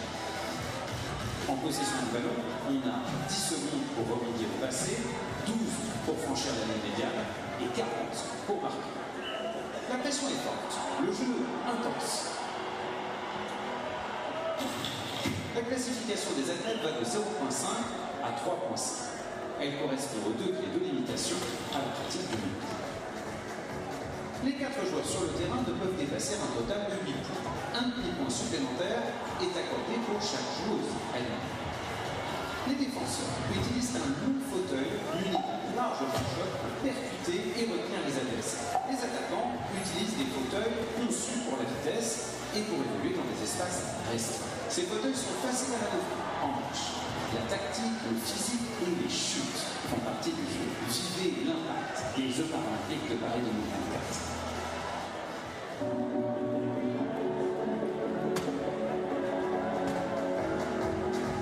Wheelchair rugby is a full contact sport that combines elements of rugby, basketball, and handball.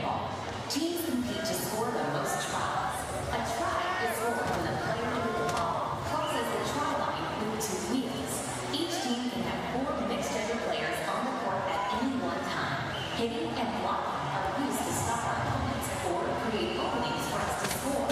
Matches are played in 4 quarters, 8 minutes each. Once we get possession of the ball, we have 10 seconds to bounce or pass, 12 seconds to get to the other half, and 40 seconds to score. The pressure is on, adding excitement to the game. Athletes are allocated a score class based on a point score ranging from 0.5 to 3.5. These are given based on the degree of activity limitations on our ability to play rugby. The 4 players at the court cannot exceed a total of 8 points. An additional half point is allowed for each female player on the court. Defensive players use a long wheelchair and have a power pump designed to strike and hold opponents, while attacking players use wheelchairs designed for speed and agility to maneuver through tight spaces. Tactics, physicality, and tumbles are all part of the game. Watch us compete at the Paris 2024 Paralympic Games.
We had a dramatic first semi-final earlier on at lunchtime today with Japan edging out Australia in overtime. GB and USA battling for the rights to take on Japan for the gold medal here. Tomorrow night, this match is a repeat of the final from Tokyo.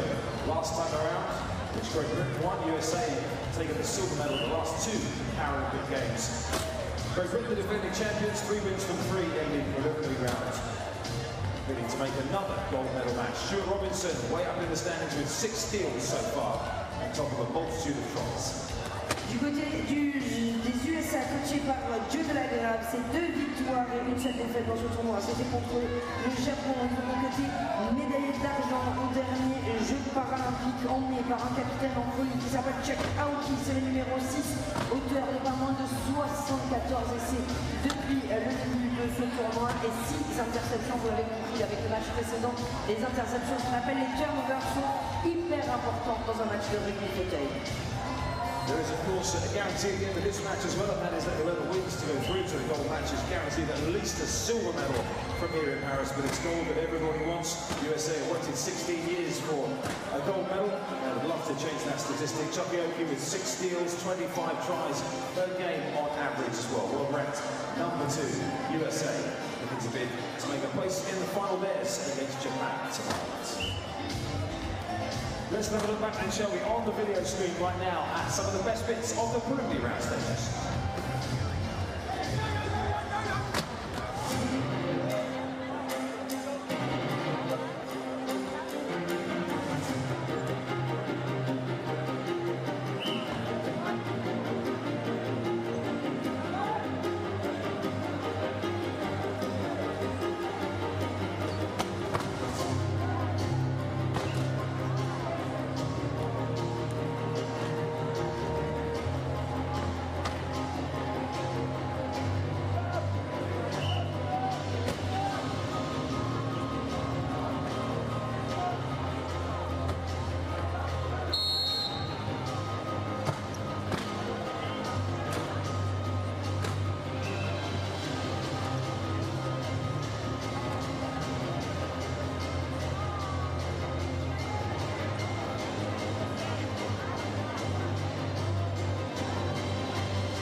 Welcome to the Champ de Mars Arena, the epicenter of wheelchair rugby at Paris 2024.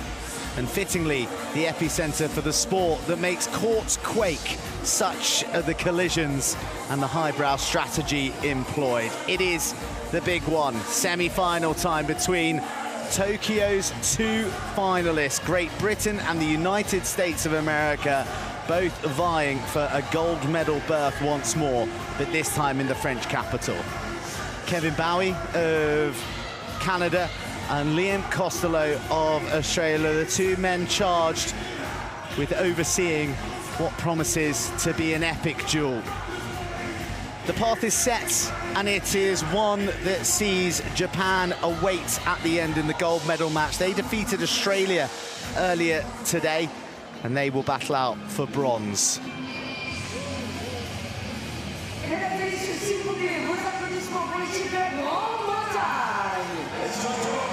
It is time to introduce the reigning Paralympic gold medalists.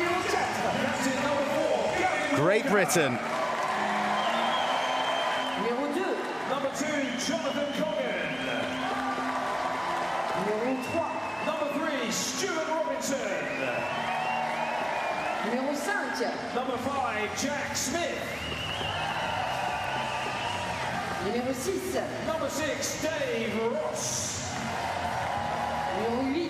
Number 8, Nick Cummins.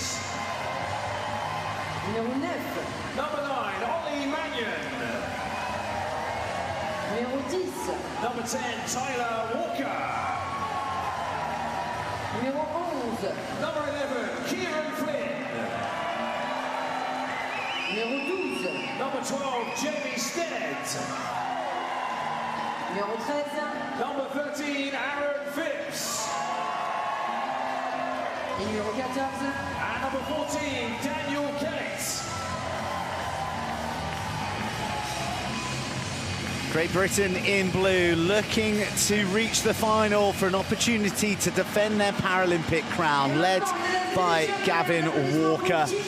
And with the striking threats of Stu Robinson, Aaron Phipps, and the low point precision of Johnny Coggan and Jack Smith by and large, with the man who'd led them to the gold in Tokyo, Paul Shaw, MBE, at the helm. They're yet to taste defeat. Victory over Australia, Denmark and France in the narrowest of fashion last night has set up this semi-final showdown with the United States of America. Number 8, Sarah Adam. Number 10, Josh Wheeler. Number 11, Lee Frigate. Number 15, Josh O'Neill. Number 21, Clayton Brackett. Number 23, Brad Hudspeth. Number 44, Zion Reddington. And number 55, Mason Simons.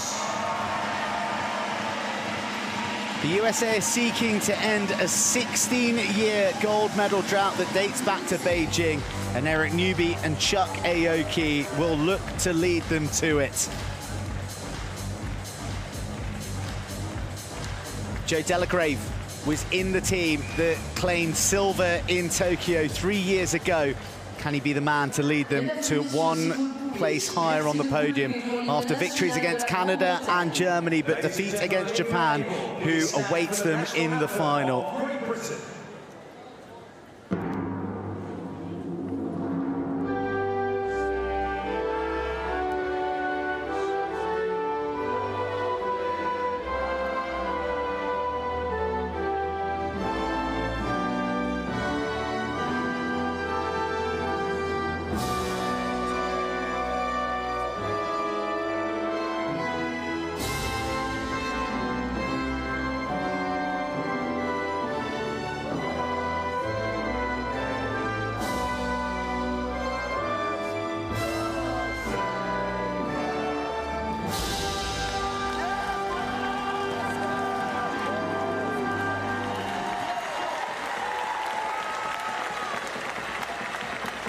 si vous le pouvez, merci de rester debout pour l'hymne national des États-Unis.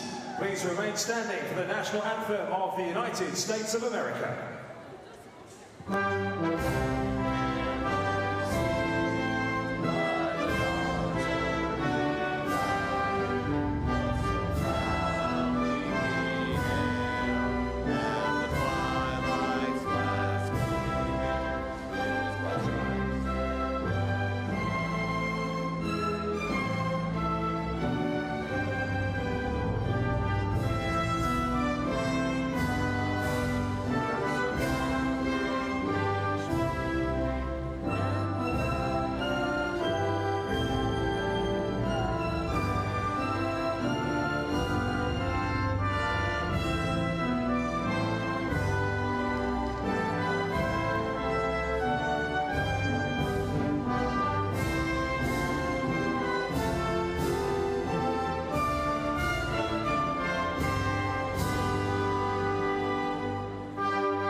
Tokyo repeats itself at the Paralympics, but this time in Paris, it's at the semi-finals. Two powerhouses of the sport, GB and USA, lock horns once again in a bid for medals at the greatest show on earth.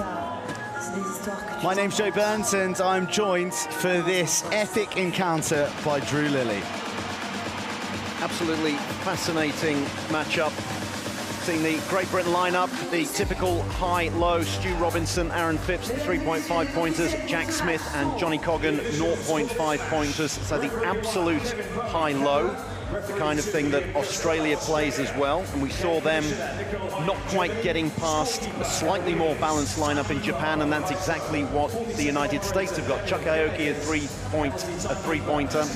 And then you've got Sarah Adam in there, a 2.5 pointer, and that allows USA to play a more balanced lineup. They can have 8.5 points out on the court at any one time. So they're going to start with 3, 2-5, 2-5, and a 0.5. So it's going to be interesting to see the contrast in styles between two out-and-out high pointers, Robinson and Phipps, and how they come up against a more balanced lineup. Well, these two nations come in with interesting psychology surrounding their routes to this point. It is the USA who have come here undefeated, having tasted defeat rather, against Japan in the group stage, whereas GB, who many might have said, despite the Paralympic crown, came here slightly less fancied after an underwhelming cycle since Tokyo. But it's they who've beaten Australia, they who've beaten the host France under extreme pressure from within this arena. And they've also taken the scalp of Denmark and are undefeated. Plenty have travelled across the channel. And this arena has been explosively noisy from the first blast to the last in nearly every match that we've seen here at Paris 2024. The semi-final is upon us.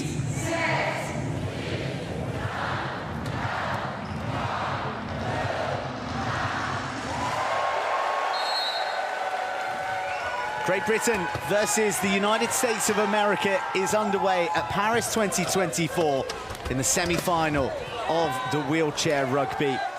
Great Britain in blue through Jack Smith score the opening try. The great thing is usually you have to tell the casual viewer, don't always watch the high pointers, look at all the work that the low pointers do. And the very first try is scored by a low pointer, so illustrating the point there. First try scored by Great Britain, but as a result from that tip-off, it will mean that the USA will have the first possession of the next period should nothing change in the game. And just to clarify some of the conversations we were having about the point system applied to the athletes out there, you can see them denoted by the tags at the bottom of the chairs. The higher the player's functionality in terms of their quadriplegia, the higher the score they have. So Stu Robinson, highly functioning. Johnny Coggan, less functionality, but that is not to say they're any less effective in their denoted roles within the team.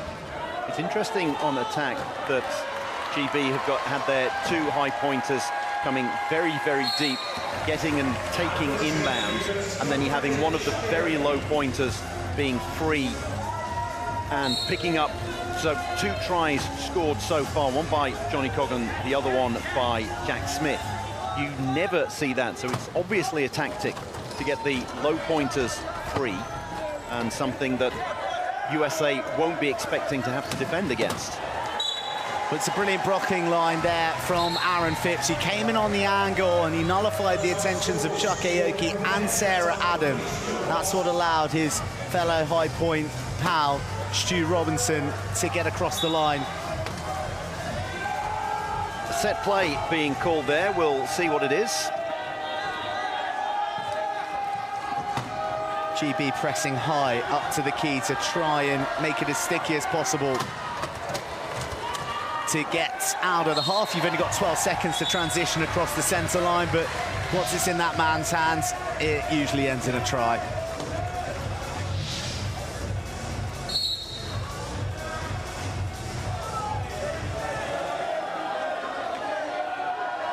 USA setting up in a key defence, so 3 of them are allowed in the key at any one time. That's the painted blue area that GB are approaching now.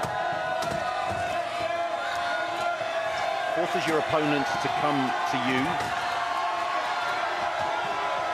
And it means usually the impetus is taken away from them, but if you've got someone of the strength, the torso, the core strength, upper body strength of Stu Robinson, then he can usually bash his way through. Just to re-emphasise the point that you were making earlier, Drew, the only reason that Stu Robinson could squeeze through that gap was because of the work that Jack Smith had done to neutralise the defensive threat of Sarah Adam.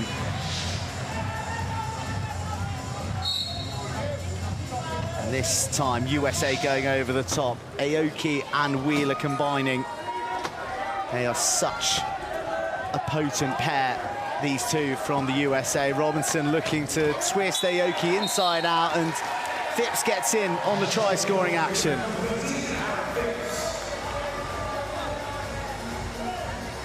That's the advantage of the 2 high pointers. They're obviously the fastest and strongest players on the court, so if you can get the ball in their hands, in their laps, then 9 times out of 10 they are going to be able to outpace their opponents. GB setting up in the key defence as well, often called the European defence because it's what the European teams tend to prefer. Look at that, everybody in and around the key, and a timeout called by Aoki.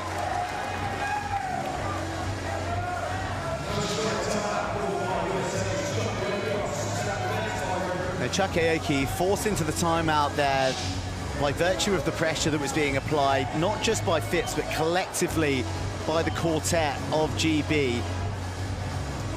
And there were 21 seconds on the shot clock. I wonder if someone was trapped in the key for what may have been beyond 10 seconds, which is a violation. I think it was Sarah Adam who's looked like she was going to be stuck in the key. So these timeouts are important. There's 4 for the players, 2 for the coaches. The player ones can be called on court and they're 30 seconds. They're largely used as a get-out-of-jail free card, if you will. The coaches ones, a little bit longer. You'll see actual tactics disseminated. But here we see it used because USA didn't want to risk a turnover. It's a great take by Adam, who was traveling one direction, reaching low to her left, and then had to resteady herself with the contact coming. Adam is a double threat. A, she's a female player, which means that USA can play an extra 0.5 out there. B, she's been reclassified. She used to be a 3-pointer, and she's been classified down to 2.5, but still has almost the function of a 3-pointer. So it's as if she's a 1-point gain for them. Classification isn't definitive, it's always ongoing, and you have classifiers who are here watching tournaments, watching this tournament as well, and evaluating the players to make sure that their classifications are correct. So Sarah Adam used to be a 3, she's now a 2-5. So it's almost like a 1-point gain for her team. Key defense being employed by the United States. And the human cannonball, Stu Robinson, goes hurtling into those USA chairs, taking out Adam, absorbing the attentions, and it frees up the space for another try from a low-point individual. Try machine, isn't he? Jack Smith, he played all 32 minutes of the most recent group game for Team GB when they defeated the hosts, France. Huge hit, and Sarah Adams says, I'm going nowhere. Sparks fly, and Stu Robinson goes cartwheeling. You don't get to say that very often, do you? Well, the US bench are loving this. Sarah Adam with a bit of a wry smile there, a bit of a chuckle to herself. When you've got arguably the best 3.5-pointer in the world coming at you and he just bounces off you, then you're going to feel pretty good about yourself. Yeah. Sarah Adam won, one of GB's big boys nil. But it's all about the scoreboard in the top left come the conclusion of 4 periods. It's try for try at the moment, and Adam does it both sides of the ball, doesn't she? In D, in attack, a real asset. The first woman to represent the USA at wheelchair rugby at the Paralympics.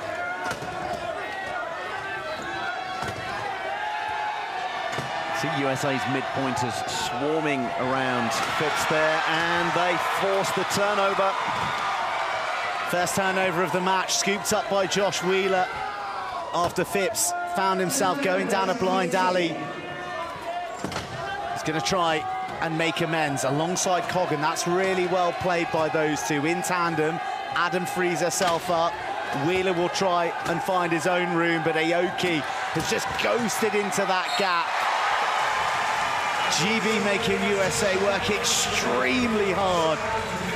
To the North Americans converting that turnover. Phipps' pass, I think it might have been slightly deflected by Aoki, and that's why it didn't reach the intended target. Well, Phipps is the next to be sent airborne. Great physicality from the US. US lining up in the key. Mexican standoff. Robinson's going to take a run at it.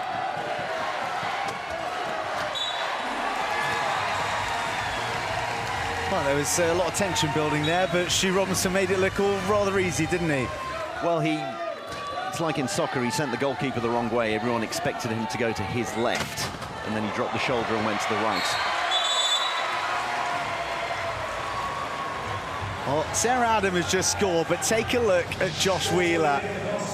He's in a press-up position, and he's only got one wheel attached to his chair. And he's got a grin as wide as the Cheshire Cat. He loves this kind of conflict. That's the thing, when you're going up against a team that's going high-low, obviously the high pointers, the 3.5 pointers you're up against, they're very quick, but they're incredibly strong. They're people who've got, they're usually quad amputees, so they've got real core strength and upper torso. So if you can take it to them physically, knock them about a bit, then you're showing that you're not going to be overwhelmed by them. Jamie Stead is on to the court. He was the youngest member of the gold-winning squad for GB in Tokyo. So Phipps is taking a bit of time on the sidelines and a bit of a different composition to the GB team alongside Nick Cummings, who's also on. Well, it's GB going for their more balanced lineup rather than the pure high-low. You've still got Stu Robinson, Johnny Coggan out there, but with Cummins and Stead, you're going 3-5, 2-5, 1-5, and 0.5.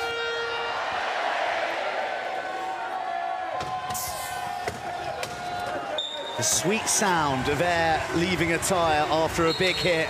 We'll have a pause for an equipment change. There's no lack of appetite for destruction out there in the early exchanges, is there? Well, it's level on the scoreboard, but with that turnover, you'd say that the wind is in the sails of USA. It's not in their tyres, as we heard there, but the wind is in their sails, and the fact that they've got such a balanced lineup, particularly Sarah Adam, that 2.5-pointer that allows them to play. They've got two 2.5-pointers, so the top end of the mid-pointers, and they've got so much function out there. 3 really good ball handlers, 3 people who can really push and accelerate quickly, and people who can do good inbounds, as we're seeing from Adam. So Team GB, Paul Shaw, the coach, will have decided to change things around, because you can't just have the high-low and try to combat that when you've got 2 high pointers and 2 low pointers. You've only got 2 real ball handlers out there, whereas USA have got 3. Placard goes up from the GB bench. Instructions only they will know.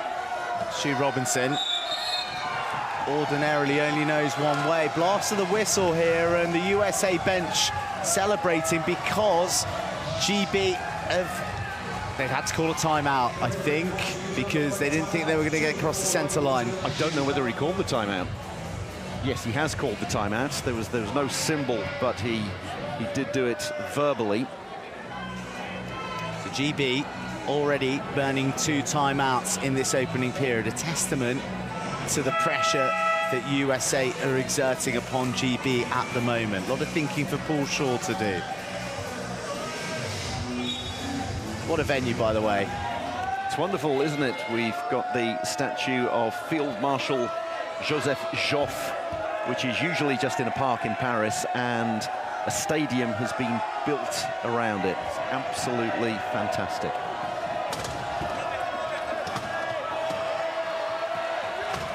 USA say they shall not pass. Stu Robinson threads the needle. Great movement from Stead off the ball. You cannot overestimate the accuracy at which these internationals play the game. I think a lot of us are spoiled in terms of the wheelchair rugby that we get to see regularly, the likes of USA and GB. But if you go down to the club game, the error count would be so much higher. The accuracy is unreal from these athletes that we're seeing out here, and that's why turnovers are so precious, and they're so celebrated, and so too turnovers, which, once again, as you said, Drew, is like a mini turnover in itself. Yeah, that's another timeout that had to be called by Jamie Stead there. He was absolutely boxed in. It was Wheeler who was letting him go nowhere. There was no way that Stead was going to get the ball over the halfway line safely. He could have thrown a bit of a hit and hope out there, but you don't want to be doing that against USA and in the first quarter.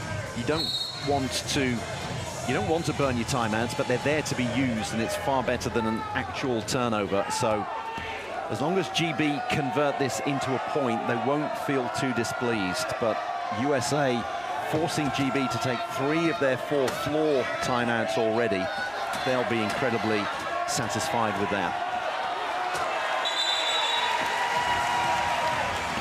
Stu Robinson converts. Does he convert? Yes, he does. He did. The USA were concentrating on trying to get Jack Smith over the line, which would have forced a turnover, and he managed to put the brakes on. So credit to Jack Smith there for Stu Robinson's try. Phipps reaches in to try and steal from Adam.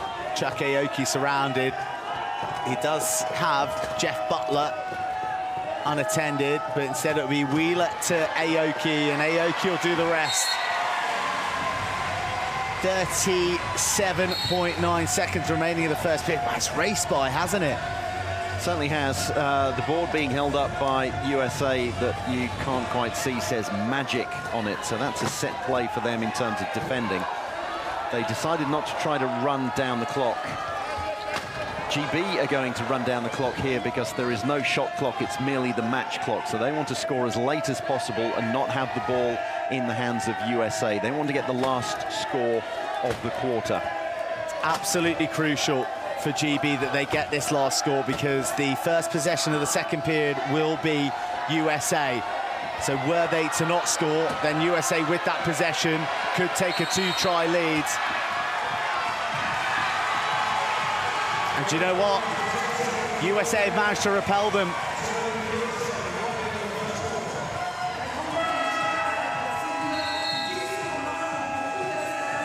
It's a turnover. I'm trying to work out why it was. It wasn't the shot clock, and unless Robinson's going to the bench for a reaching foul, which he doesn't appear to be,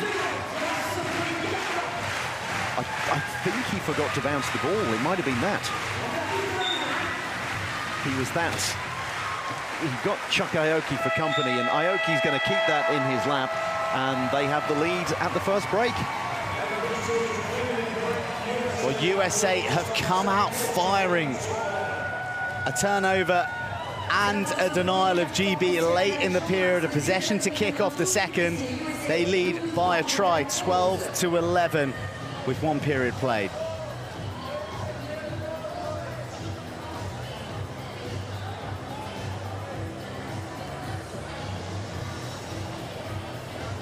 Well, incredibly driven from the United States of America in that opening stanza, and you can see there that steal proving critical, and the turnover against GB's name. That's why USA have got this lead. And really, USA right on top in every department, really. An incredibly balanced lineup, and I keep saying it, but Sarah Adam, worth her weight in gold. She's such a good player. She's very much at the top end of 2.5. She's worth about 2.7, and she allows them to play 3 really strong ball handlers. Obviously, Team GB, they've got a couple of the best 0.5 pointers in the world in Jack Smith and Johnny Coggan. But when you've got 3 excellent ball handlers out there, then it's incredibly difficult. You don't know where to look, you don't know who to mark. And then that final turnover there, I can only surmise that it was not bouncing the ball. You have to bounce the ball every 10 seconds, and Robinson had got such, there he is being having that big hit from Sarah Adam. He was so focused on trying to get past Chuck Aoki and focusing on the shot clock, I think he just quite simply forgot to bounce the ball. There is an awful lot to consider, both player and coach, in a match of wheelchair rugby, particularly with the stakes as high as they are. A semi-final, a gold medal match awaiting the victors. And the Great Britain support looking to rally their team as they come up against the might of the USA, the might of Adam, of Aoki.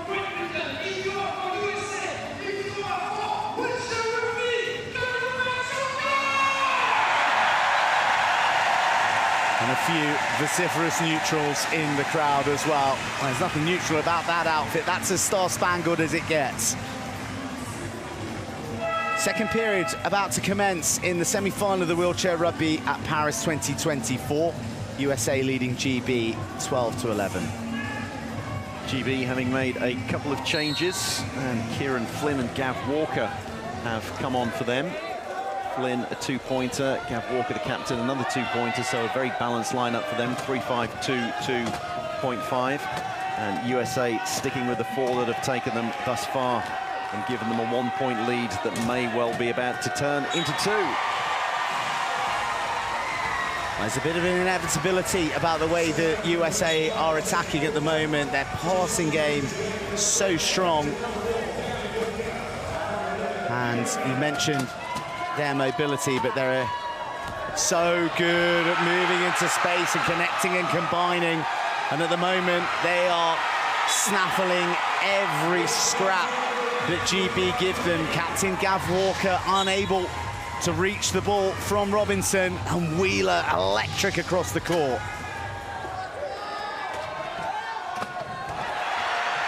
Surely not. Back-to-back turnovers for the United States. This is huge. Well, it's 42 seconds into this quarter, but you'd be tempted to take a coach's timeout here. The GB bench were barking out instructions during the 3-minute break between the first and the second quarters. And whatever those instructions were, they don't seem to have sunk in.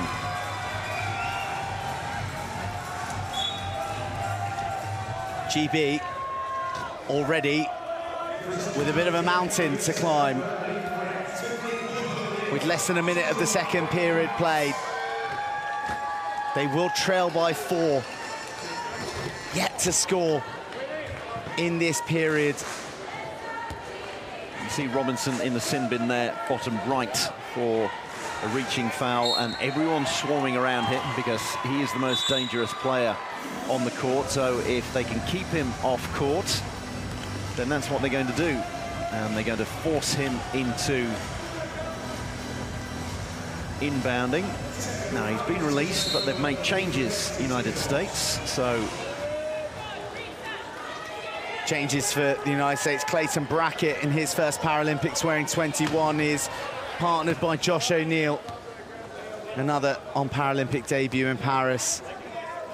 Now, Lee Fredette has gone into the bin there for USA, and that was because he was too close to Robinson. You can be within a metre. You've got to allow players a metre either when they're inbounding or when they are coming out of the sin bin. You can block them, but not too close.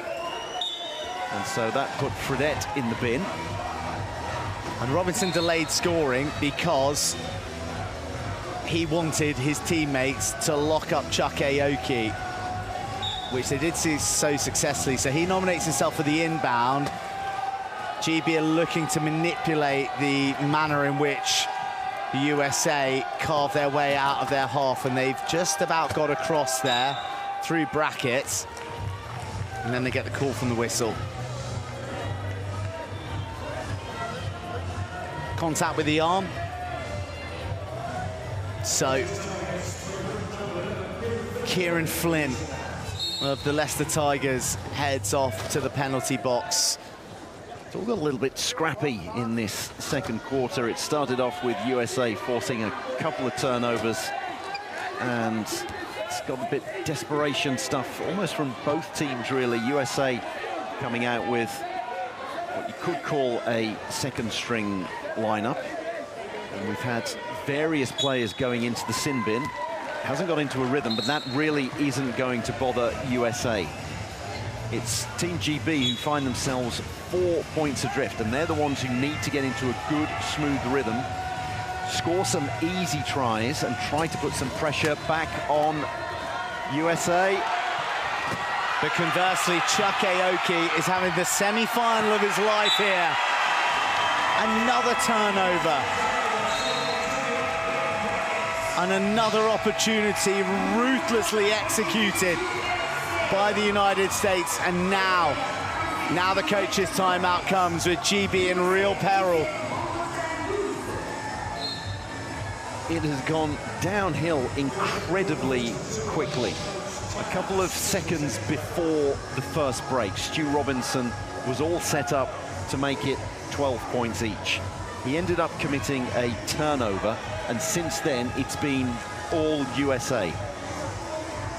GB have scored 1 point, USA have got 5. The coach's timeout will be to reset, and it's also enabled GB to make some changes as well. So Cummins instead back on.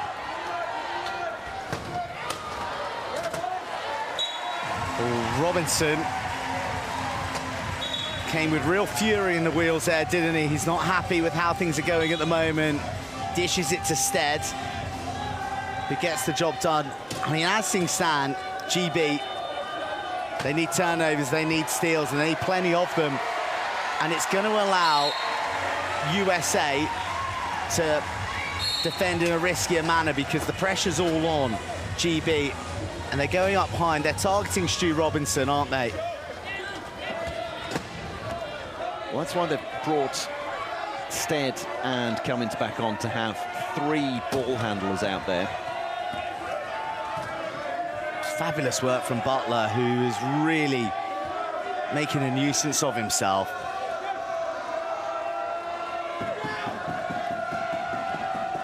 USA keyed up, invites GB and Stu Robinson to go full throttle at them, but there's no way through.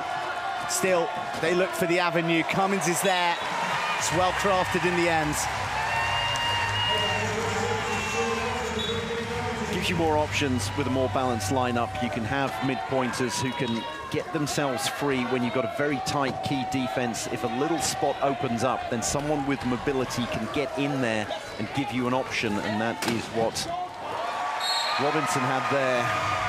But Sarah Adam, the mobility and the speed that she's got. That may be the case, but, you know, undeniably the line of preference for GB, the one that they would say is, you know, their go-to, is the high-low. It's strange that Phipps we haven't seen any of him as Cummins gets over the line, gets the ball just before his casters roll over there. Yes, you would expect Phipps back on sooner rather than later. And once we pan past once the play develops here and we go past the scorers table, we will see that in the substitutes box, Phipps and Smith are ready to come on next time there is a dead ball. Well, it's bright eyes and can't lose at the moment from the United States. But there is a bit of that rhythm being re-established in the match now. We've managed to get away from bouncing either side of the center line. But still, USA are really making GB toil for every try, and the ball goes free again. Presumably off Chuck Aoki, because Jamie Stead seemed unflustered. Well, the ball has gone out and gone dead, which enables GB to bring on Smith and Phipps, so at least there's that. However, USA were never really in possession here. It bounced off a USA player, but it doesn't reset the shot clock. So time is of the essence here for Great Britain. Sends his blockers forward, tries to go round the side, and it is brilliantly worked. Great deception.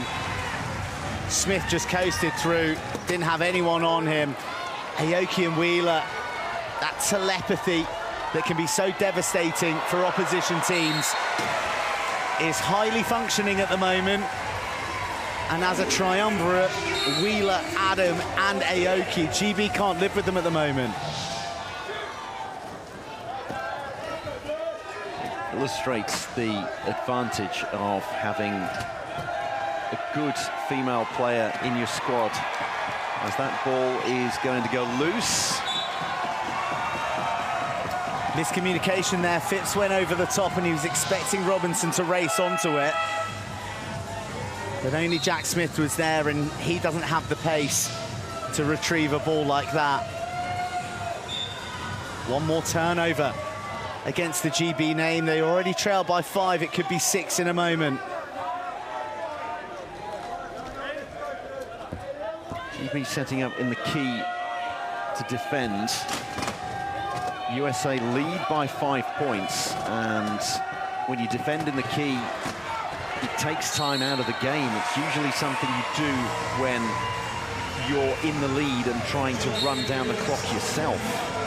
That's some take by Mason Simons, who wore it on his face initially there, before managing to get the pass to stick and reverse across the line. And GB on this occasion go long over the top. This time the Phipps-Robinson connection does bear fruit.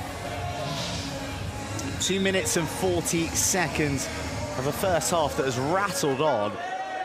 And we're coming up to the golden 2-minute mark, the time where teams begin to employ all the tricks of the trade in manipulating the game clock so that they might be the team to score last.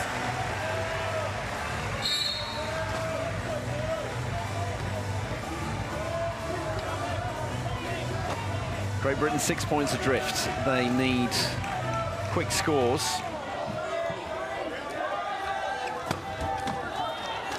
They need a score, they need a turnover, and they need to make sure that they get the last score of this first half. It will be their possession to start the third period. That's something a little kernel of optimism to have in their minds. But Chuck Aoki looks faultless at the moment. He's got 7 points surrounding him here. Is he going to be able? He's got to bounce the ball. There we go. And the fact that you've got more ball handlers, Phipps. There we go. It. Contact to the arm from Wheeler in his desperation to make up for the ball being dislodged. So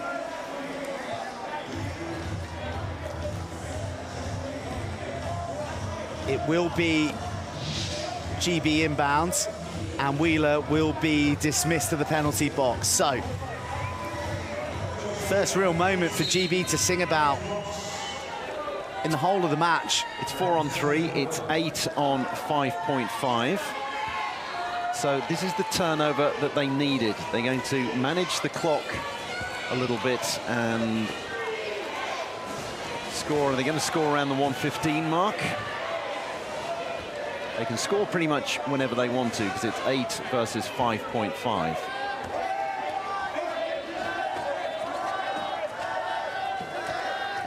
And in the midst of all this, some preemptive defensive tactics are being run as well to make the inbound as challenging as possible. Mason Simons is there, and it's a flagrant foul, by the way, on Josh Wheeler. That's why he's still in the penalty box. So it is still 3-on-3.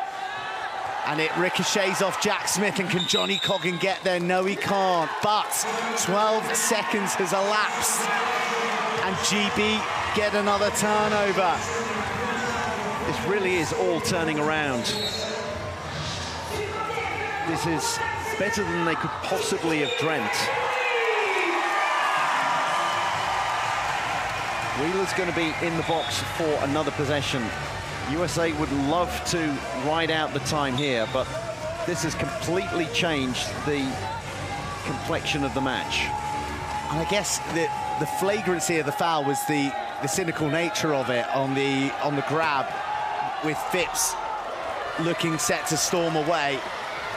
The consequences have been grave for Wheeler and USA. It's opened this match right back up.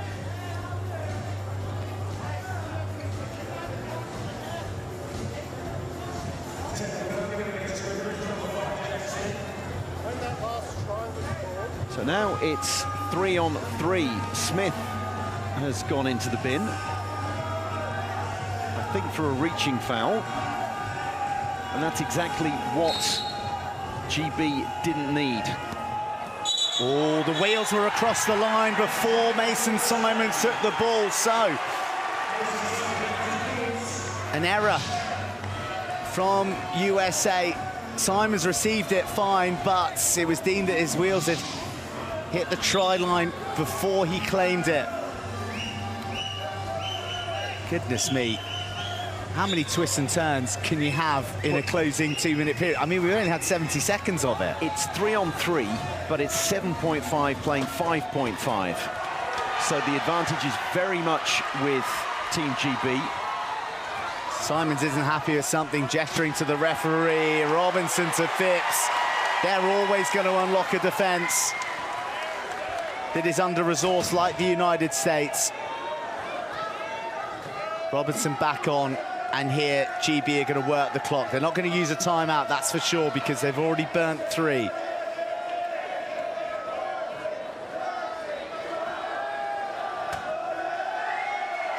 They are going to back themselves to defend the last few seconds.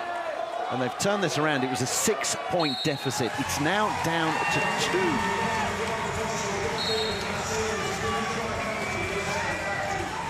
So it's been classed as a flagrant foul by Smith as well, a deliberate handling foul.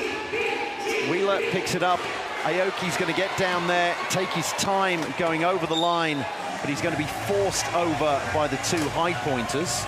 Jack Smith is back on.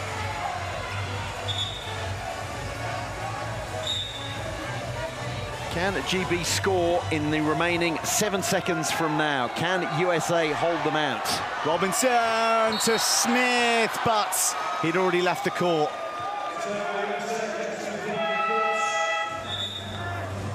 .2 seconds for the US here. Now, ordinarily you'd say that's not enough time, but how many times have we seen the US go coast to coast? Well, the awkward thing is it's a corner inbound. It's not a regular inbound, so they're just going to stick it in their lap and sit on that 3-point lead. What do you say about that period? So many twists and turns, the pendulum swinging wildly to the US at the start, but a bit of momentum garnered by GB in the closing minutes. And while they still trail, the damage has been significantly mitigated. And at half-time, here at the Champ de Mars in the semi-final of the wheelchair rugby, it is Great Britain 21, USA 24. The fact that Team GB halved the deficit with 2 minutes to go, 6 down, 6 is absolutely pushing the limits of thinking you'll be able to come back. And then deemed to have been a flagrant foul by Wheeler, and all of a sudden it changed the entire complexion of the game. The last 2 minutes there, neither coach is going to be happy with that. The ball was being thrown around left, right and centre. Players in the sin bin making the kind of mistakes that are going to come out when you're under that kind of pressure. I wouldn't have expected it from USA, and enormous credit to GB for halving that deficit. It was the nightmare start for GB at the start of the period. Not only did USA drive their possession advantage home to open up the lead to 2, they only led 12-11 coming into the period, and at one stage it was 17-12, and then the margin widened to 6. That was the pressure, that was all of the rhythm being with the United States, and Chuck Aoki key in all that. GB didn't have an answer, but a key moment came after GB found a little bit of rhythm. Phipps and Robinson beginning to combine, and they were varying the attacks a little bit more, not giving Chuck Aoki all his own way. The flagrant fouls were key. They are what changed that period, and that's what sets us up for a thriller of a second half, with GB trailing USA 21-24. Look at the steals. USA well on top. So too on the turnovers, but many more twists and turns await us in this semi-final.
Allez, mesdames et messieurs, il est sûr et certain que vous allez assister à une deuxième période, enfin la troisième et la quatrième carton de feu ici, 24-21 en faveur des États-Unis d'Amérique. Mais tout n'est pas terminé, tout n'est pas terminé. Et on va se faire un petit concours de tribus, juste pour voir si vous êtes toujours là avec nous. Cette tribune ici, on va l'appeler la tribune numéro 1, ok? La tribune numéro 1, est-ce que vous m'entendez? Une bonne chose. Tribune ici, la tribune numéro 2. Numéro 2, vous entendez? Ok. Ici, la tribune numéro 3. Numéro 3, vous entendez? Et vous l'avez compris, la tribune numéro 4. La 4, faites du bruit! C'est très bien. Quand je dis 1, la tribune 1, vous faites du bruit. Les 2, vous faites du bruit, ainsi de suite. Vous avez compris le stratagème. Attention, ça fait 1. 3. C'est pas mal. 2, 4,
Welcome to the wheelchair rugby and karaoke capital of not just France, but the world at the moment. It's been a big hit, this style of supporter engagements at Paris 2024. It is creating an infectious vibe here at the Champ de Mars, and a necessary tonic to de-stress all of us here in what was a rip-roaring first half of a semi-final that pits Great Britain against the United States of America, and one that the US lead 24-21.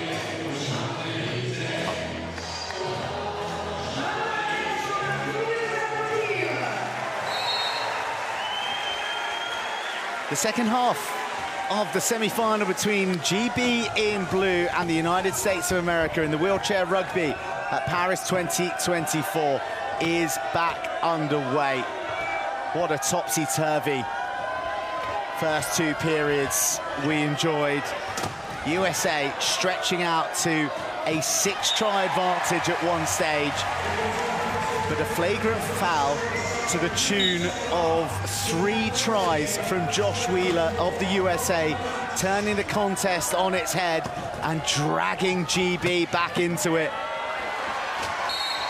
Well, both teams have gone back to the well and returned to their starting lineup, so that's the archetypal Team GB high-low of Robinson, Phipps, Coggan and Smith, and the incredibly balanced lineup for, oh, got rid of that, and it's been called a spinning foul there. Well, that was some look that Stu Robinson gave the perpetrator, who was Jeff Butler. Squeezed the ball away despite the floor coming up hard and fast on him. And a spinning foul is when you strike the wheels of an opposition player behind the axle. So it's dangerous, it's not about power, that's unfair unbalancing. And Jeff Butler's gone to the penalty box. Jack Smith bounces the inbound. Not too bad a foul for USA. It's just a 0.5 pointer who's off, and it occurred when GB were in possession anyway. So USA going back to the lineup that they began with, which is Aoki, Wheeler, Adam and Butler. So they can play 8.5. They've got a 3 and 2 2.5s. Oh, wow. That's one of the hits of the Paralympics right there.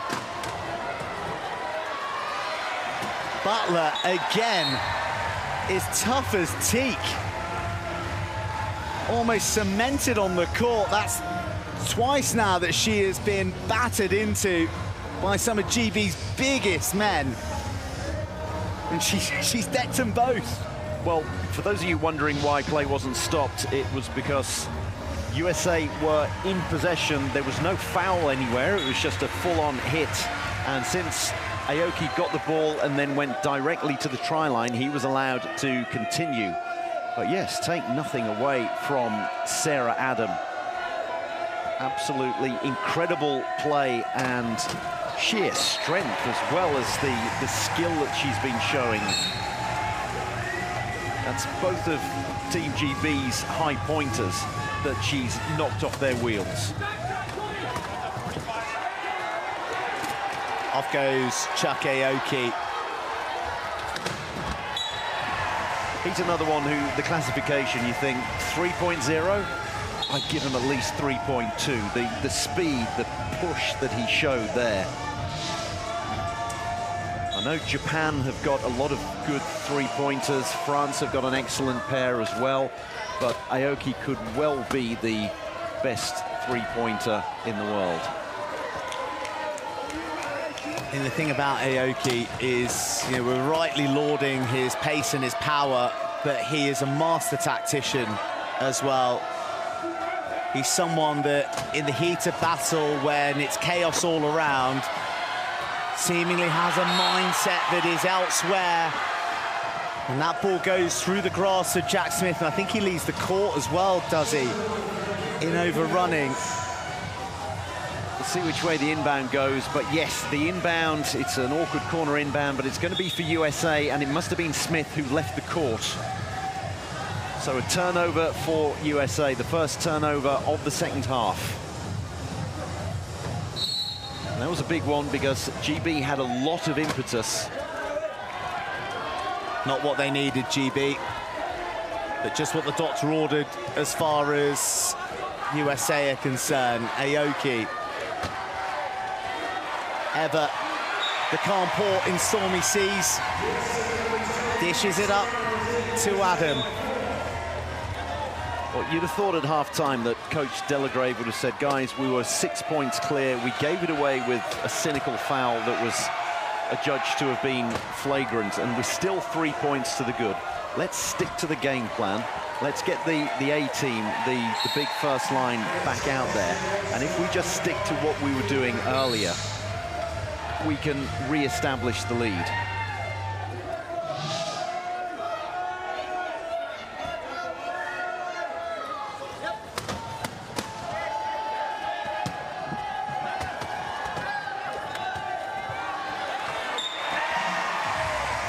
The advantage of the high mid-pointers there, all three of them, Aoki, Wheeler, Adam. You've got that many outlets, that much trunk function, being able to lean in and out and pick up a pass that isn't necessarily the best, but your teammates know that you're going to be able to grab it. That was low-key class from Phipps, wasn't it? He was racing at some pace towards the touchline, collected the ball, dropped the anchor, invited 2 big hits on him, and then still found the perfect pass to Robinson. Oh, Sarah Butler finds herself toppled. So we will halt proceedings. Sarah Adam, I beg your pardon. Jeff Butler, of course, is in the ranks. This is the one and only Sarah Adam. Someone's knocked her off her wheels. That takes some doing, doesn't it? It does. Aaron Phipps and Stu Robinson will two have had a go. Third time lucky.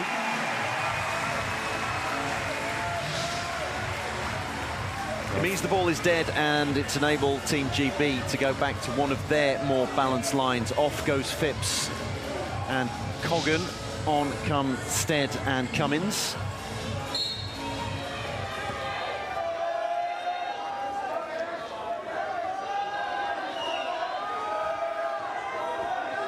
No foul, it was a legitimate hit on Adam, so it's still 4-on-4. No way through for Chuck. Can they hold him in? It ended up being a penalty try. Either way, it's a point for USA, and the lead is 4. 10 seconds in which to inbound, and Stead gets there to help out Cummins. Big pressure high up the court from the USA. Aoki working hard as a trident with Butler, with Adam, with Butler too out there, and of course Josh Wheeler.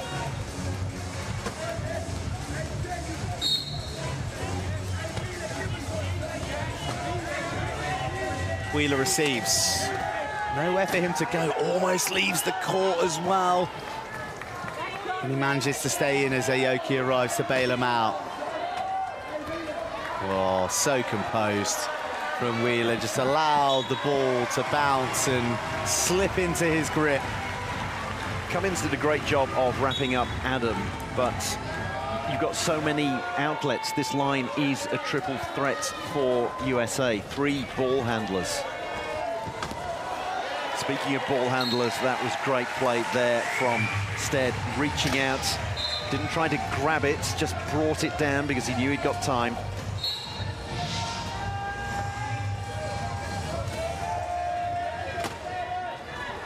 Wheeler successfully cuts out all of the GB defense, and Aoki latches on. 32-28, GB in need of a turnover.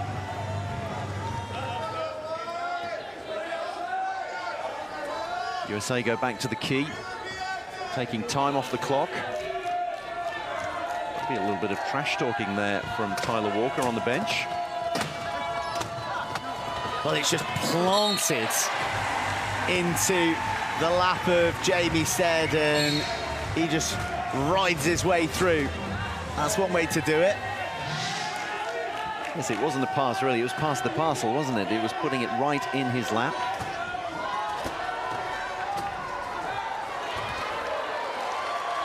Aoki there, avoiding the sideline on one wheel and getting the pass out there to Wheeler.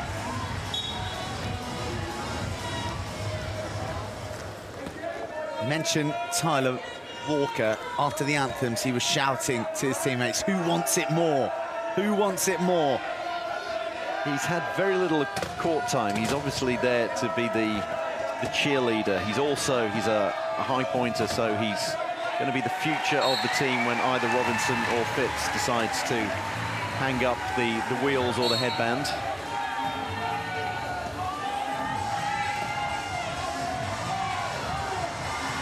Sarah Adams always going to have the wheels to outpace Cummins, not necessarily Stead. Stead gets unsettled. Dummy coming in from Adam. He rides the contact nicely. Oh, wow. It is fluid from the States. It's classy stuff, isn't it, from the United States? They're worth this 4-point lead. They really are, and I mentioned Chuck Aoki is arguably the best three-pointer in the game. You have a best in class at the end of every tournament, and 2.5, you can't look past Sarah Adam, what she brings to the team, and the fact that she allows the team to play an extra 0.5 as well, and you can have this huge lineup out there. Josh Wheeler's chair has been decimated by Stu Robinson there. I've never seen a wheel disconnected from a chair quite so quickly. That's a couple of times that he's popped the axle from the other side as well. No points for disassembling, sadly, for GB. But there's their on-court leader, their driving force. He hasn't had it all his own way thus far this evening. He expects huge amounts of himself, demands the most from Stu Robinson. That was an absolutely incredible inbound there from Butler. He's 0.5 points his classification, and the inbound that he managed, you'll rarely see a low pointer give such a good inbound. Waited for the pathway to open and then fired the ball in.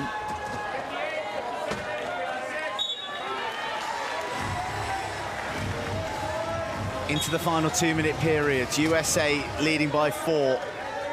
They will have the first possession of the 4th and final period, so it is paramount that GB score last in this period. Well, I'll see if I can bring it about again. I'll say what I said with about 2 minutes to go in the second quarter. GB need to score quickly, get a turnover, and get the last score. Well, they could do with a flagrant foul from one of the US players again. Oh, he leaves the court, Josh Wheeler, does he? Or is it timeout called? Timeout called, I think, because he knew he was about to leave the court there. Oh, Stu Robinson did really well, didn't he? The timeout was actually called by Butler because he could see that Wheeler was going to be forced off court. So that was incredibly well done. You can call a timeout. It doesn't have to be when you personally are in possession of the ball, but it has to be one of your teammates. Who wants it more was that was what Tyler Walker was asking there. Everyone's asking who wants it more. Tez Walker, Tez Shaw, Joe Delagrave, Sarah Adam, Kieran Flynn. Everybody trying to motivate everyone else. So the awkward thing here means that it's a corner inbound, but it's better than losing the ball. And the other thing is that USA aren't just wealthy on the scoreboard, they're wealthy in terms of timeouts. They've got 2 coach ones, they've got 2 player ones remaining, as opposed to GB, who are in a 1-on-1 situation.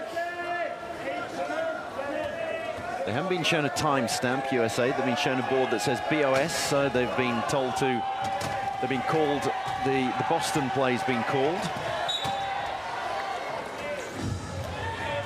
4 in the key, so that is a penalty try. Bit of energy has gone out of GB's zip, hasn't it? They need to rediscover it with the 1:02 on the clock. Oh, that is such a risky ball.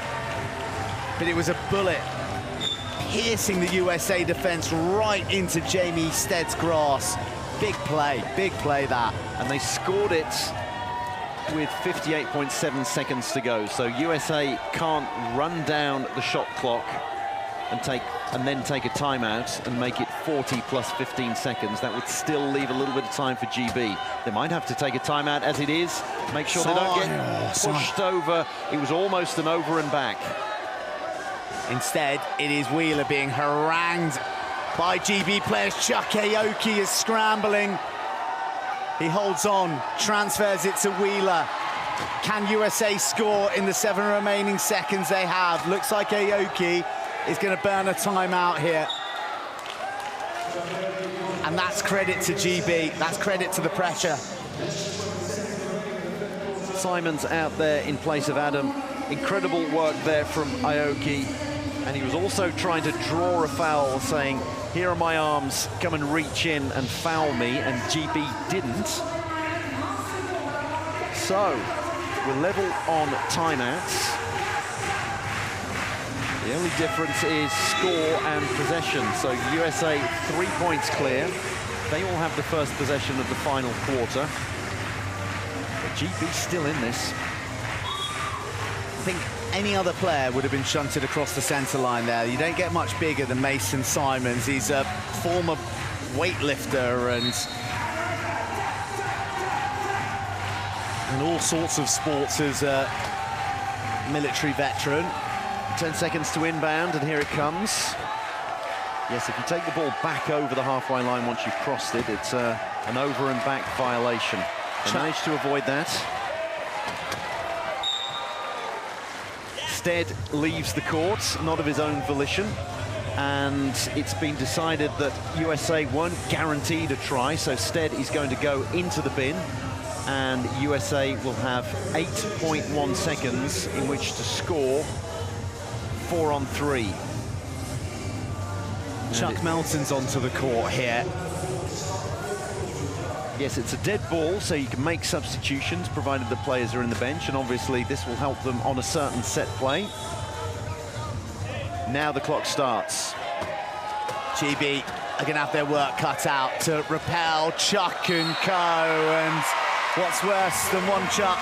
Double Chuck. Aoki to Melton, and they get the try that they so crave. GB are just going to hold on to this, and they're going to have to back their ability to muster a miracle in this 4th period. A 4-try deficit. It's not all lost for GB, but USA are in prime position to reach a semi-final.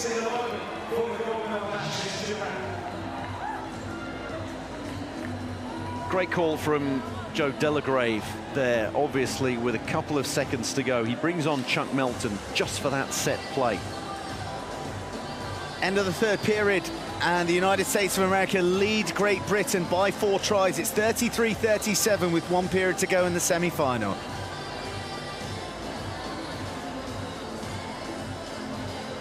Credit to Melton as well. He's had no game time whatsoever, comes out there, is told to fulfill a specific role, muscles his way into the key, make sure he isn't pushed out, and scores the try that gives them a 4-point lead.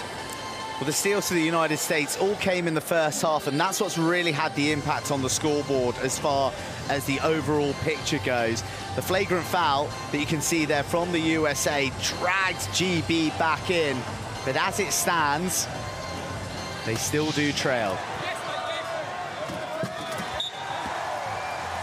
Highlights from the third quarter, both teams going back to their original starting lineup. So it was Robinson and Phipps, but Sarah Adam really taking it to the opposition, as she always does. And the balanced lineup giving USA 3 outlets, 3 players with good trunk function, 3 ball handlers as well.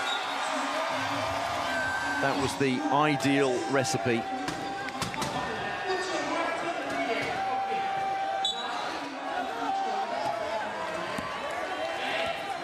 Things obviously got a little bit tense towards the end of the quarter, as they have done in all 3 quarters, really, of this match. Some changes in lineup, and then fast and furious, some timeouts, almost turnovers. But as things stand, USA 4 points clear, and with the first possession of the final quarter.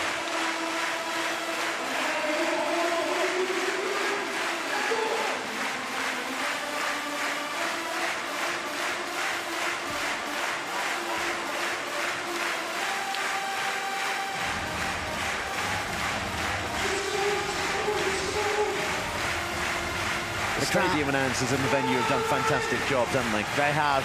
They really have. It's been a performance from them worthy of the semi-final that we're being delivered here, with Great Britain trailing the United States of America 33-37 heading into the 4th. Josh Wheeler with a big smile on his face. He's confident. Away we go. 4th period is underway at Paris 2024. The Paralympic Games, the wheelchair rugby, the clash of the Tokyo finalists, USA and GB. On that occasion, it was the Brits who emerged with gold. But right here, right now, it is their transatlantic rivals who are in the box seat, leading by 5 tries and setting upon Johnny Coggan. And look at that, that is, well, a novel and uncomfortable way to dispossess your own colleague, but needs must in times of trouble for GB. Reaches round there, pulls him back and says, give me the ball, I'll give it to Phipsy. Johnny Coggan won't mind that, it's all in a good cause. I'm not sure that would be, I'm not sure that would be used in a training video. It's not in the playbook, is it? Whilst trying to sharpen skills. You hear so many great stories of these players going into schools and rehabilitation centres and teaching people about the ways of wheelchair rugby. You'd hope that that wasn't one of the demonstrations. Wheeler seems to have kept his wheels this time. Tyler Walker is going to need an ice bath at the end of this, purely from the energy that he's expended. Well, supporting. Is it because this is a turnover? Is that why Walker is celebrating? Because if Wheeler went to ground holding the ball and didn't call the timeout, then it's going to be a turnover.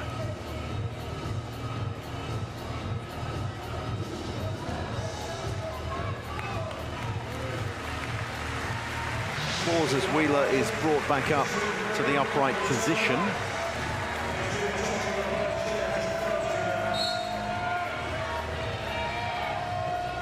And it is indeed a turnover. So Wheeler taken to ground whilst in possession of the ball and didn't call a timeout. So that's the first of the turnovers that Team GB needed.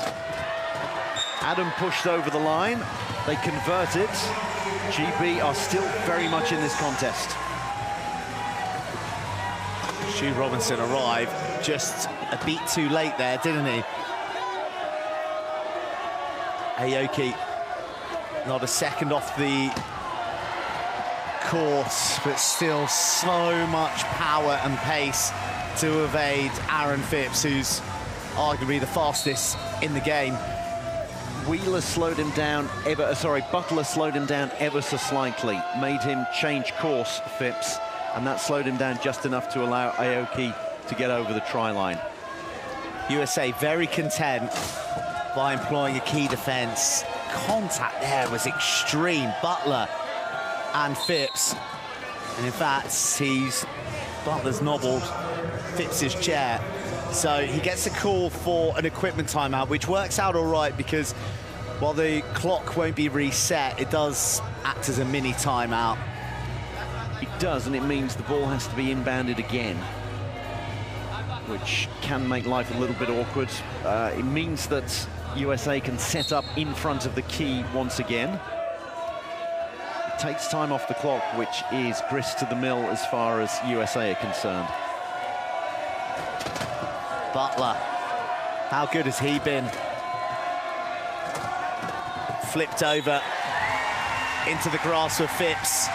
They really are making GB work hard for these tries. It means they have to take risks, and that creates turnover opportunities. Adam is away. Phipps is just demonstrating that he doesn't have an arm in there, lest he might be called. Adam, brilliant swerve and dish to Wheeler. Two blue jerseys bearing down on her, and she kept her cool. She found the pass. She has been outstanding. You can give a best in class already as far as I'm concerned. Absolutely amazing player, Sarah Adam. Only made her international debut 3 years ago. Plays for the St. Louis Spartans.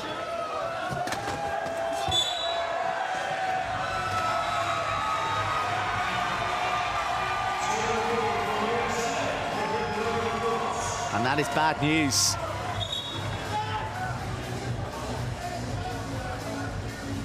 Phipps absolutely catapulted over the line there.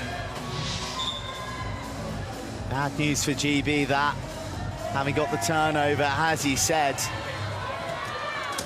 Absolutely not in his wanting to be across that line, and Adam goes off and meets Phipps again. She is a rock. Butler already took Coggan out of play early on, and that enabled Adam to get through. And then she goes from one end of the court to the other.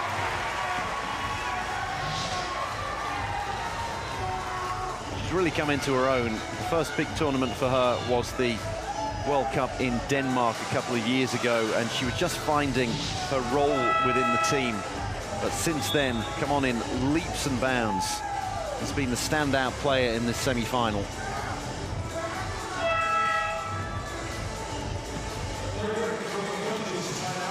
Well, you mentioned about when she first kind of got into the setup. She hasn't been playing para-sport particularly long generally. It's from a multiple sclerosis diagnosis in 2016, and within a decade, she's not just at Paralympics, that she is a key cog in this USA machine now. Having only made that international debut a few years ago, as you said, she can't do anything about that because the work from Smith instead is too coordinated, and Robinson has free fare home. USA happy to have their mid-pointers inbounding at the moment. They want to make sure that the ball is given to someone accurately, and then after that, they trust the other mid-pointers, the other ball handlers, to get out of the traps that have been set by GB. They're not giving Butler the inbounds.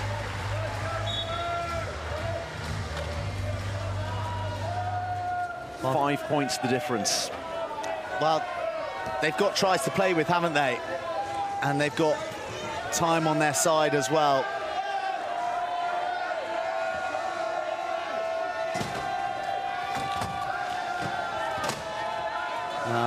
Robinson has a look. There's no room down that alleyway. USA cul-de-sac it again. No dice on the right. Spins back, and still Wheeler won't let him pass. Risky one to Stead. They had to roll the dice. And you have to doff your cap to this USA side and the obdurate nature of their defense. It has been outstanding. They've smothered GB. That was the definition of key defense. They filled the key. There was not an inch of space for anyone to get past. Another turnover, and that makes it a 6-point game. It's the biggest lead that we've had, but this time there are only 4 minutes and 15 seconds left.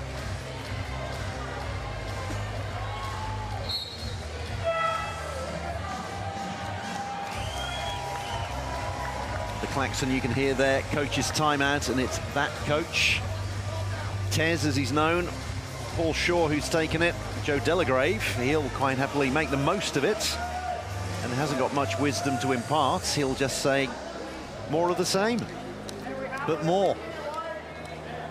More for 4 minutes and 15 seconds. It gives Chuck Aoki a little breather, gets a little bit more resin and gum and gunk, as they call it, technical term, out on the gloves.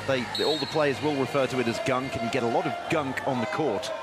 So that's why we have people mopping up to get rid of that.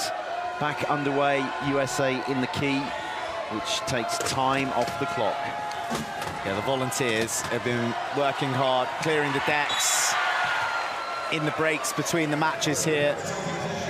Not quite as hard as the USA, though, with their key defense. Aoki swats it away. He knows he's not going to get possession, but he was never really in. He didn't have control of the ball, so the shot clock isn't reset, so he's already taken a bit of time off the clock, and it forces an awkward corner inbound. Stu Robinson's going to do it as well. Oh, a little bit of court maintenance from the referee. Throws it at Tyler Walker. Not intentionally. Well, the faces of those GB fans let you know that there's a sense that the writing's on the wall a little bit here. Trailing by 4, and just USA unrelenting in their defense. It's taking some terrific play from the GB to score just simple tries. They got the try there, and it took them 25 seconds. That doesn't work at the moment. A little pick and roll there, not that they can really roll. Adam wrapped up by a couple of low pointers. GB have gone back to the high-low lineup. So cleverly, you had Smith and Coggan wrapping up Adam. But even so, her trunk function meant that she could get a basketball-style pass over the top. And once again, setting up in the key. Makes it so difficult to score quickly, and GB 6 adrift. They need to score rapid fire. Smith does well to lock up Adam's chair, and this time they score within about 15. That's the equation for GB. They need to score triple quick, and they need to be turning over this US team, who at the moment are scoring freely. GB don't have the luxury of keying up and going into a siege mentality. They need every second as well as the turnovers. They trail by 6. It's all smiles on the US bench at the moment, as you would expect. Not just smart, they're conducting the crowd a second ago. Has Wheeler lost a wheel? It would be very him, wouldn't it? I think that left side needs a bit of long-term attention. I hope he's tipping the mechanic. He's probably telling the mechanic, fix it on a bit better. Well, it's been a personalised service this evening, pretty much. The amount of time spent on court, I think the mechanic's up there. He's up there with seconds on court.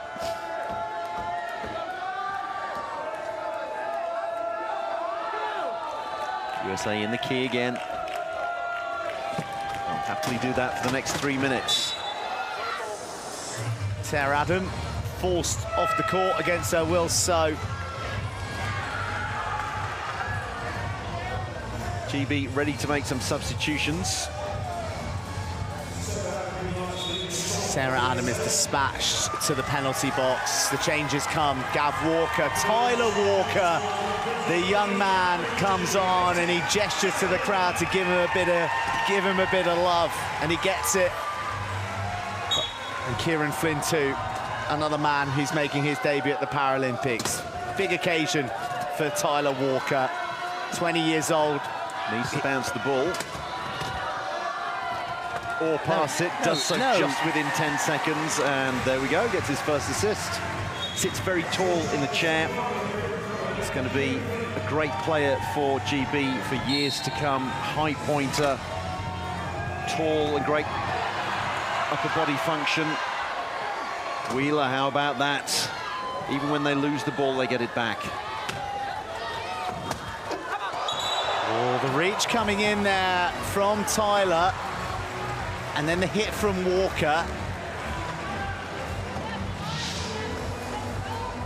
Timeout was called because it was a legitimate hit. It was judged a legitimate hit. And Aoki called the final timeout as he was going to ground. I mean, how quick is the thought process of some of these players? You're hurtling towards the line, you get upended, you cartwheel towards the floor, and your first thought is, better call a timeout. One timeout left, so he used it very well indeed.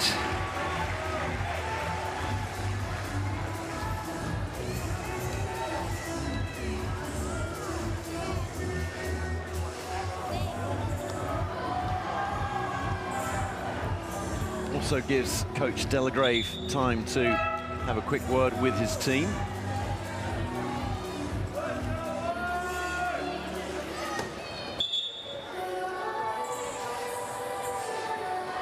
It's the first time this tournament that Stu Robinson hasn't been on the court when GB are playing.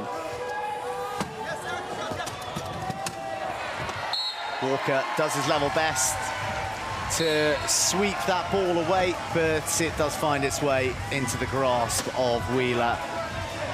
Now the USA go up and defend high. They're happy to put pressure on. Walker is going to get his first try for Great Britain at the Paralympics, and he's going to love every second. He's also knocked the cone out of the way. He was too busy celebrating, but yes, his cheer squad delighted with that. Then spun around and knocked into the cone. So I love the chutzpah. Tyler Walker's a character I could get used to seeing on the court, that's for sure. Well, get used to it, because yes, he is the future of high pointers as far as Team GB are concerned. Joe Delagrave is the future as far as being a coach is concerned. It's looking like in his first attempt, he is going to guide the USA to a Paralympic final. Another final for these Americans who've come so close. So close in years gone by, but no gold since Beijing. It's a long, long time for a country with their pedigree. A country who, despite not inventing the sport, definitely feel that they have a fair ownership of it. The dribble bounce from Walker. He goes long to Flynn, and Adam gets an arm in there. He was ambitious, but GB will retain possession. Doesn't reset the shot clock, though. So again, this plays into the hands of USA, who are quite happy to take time off the clock. Gets a bit of help from Flynn there before he gets snarled up by Butler. Brilliant work for the low pointer. Ball comes in from Walker, and the shot clock evaporates. Butler, the low pointer, managed to get his pick bar onto the front of Tyler Walker's chair, and there was nowhere that the youngster could go.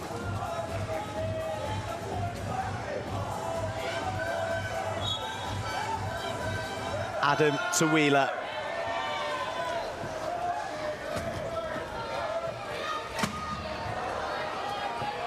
Walker's chair rises as he engages in a bit of conflict with Chuck. The movement of the USA has been irresistible this evening. Their ability to move GB around and find avenues to pass through has made the try scoring very free. Walker explodes through the challenges of the States. But it is Adam and the USA who'll be blasting off to the gold medal match. Last 60 seconds of this semi-final that the USA have really dominated from first period to fourth.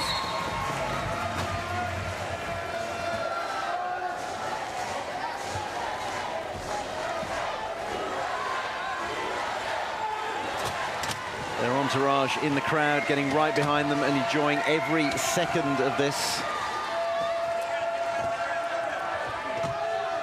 Walker spins around, uses his height. Cleverly done. He's going to be a force to be reckoned with, standing that tall, sitting that tall in the chair and having that kind of span. Ike Yukinobu-like. Well, he links up with Kieran Flynn, who's another for the future for GB, but this is the present. And as far as the USA are concerned, it's looking golden, or at least gold medal competitive. Adam to Wheeler, Butler doing all the important unglamorous work. Aoki, the leader. And GB in the final seconds as Paralympic champions. And the USA celebrate wildly. One more, the call from Chuck Aoki. They banished the ghosts of Tokyo with a commanding victory over the Paralympic champions who once were GB. Utter dominance from the United States of America. They are heading for a gold medal match. Final score, Great Britain 43, the United States of America 50.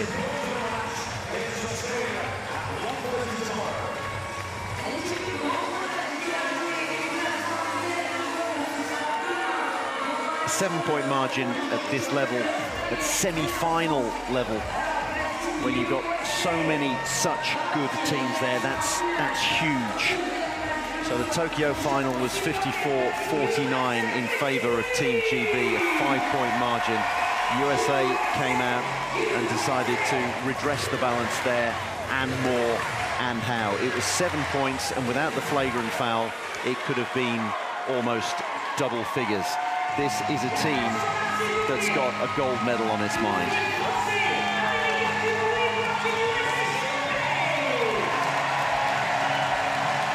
Well, Chuck and co were turbocharged out there this evening. Let's not forget that this Great Britain side came into this semi-final having won every game in their group.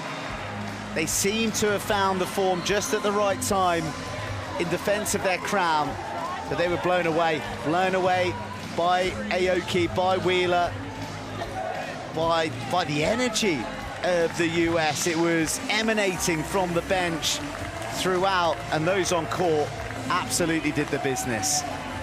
Quite often get it in tournaments like this when, again, we're saying so many good teams that are so evenly matched. You maybe lose a group game and you learn from that, and you come back out, you learn from your mistakes, learn how to play these teams that you play so often, find ways of picking them apart. That's what USA have done against GB, and that's what they're going to be looking to do against Japan in the final.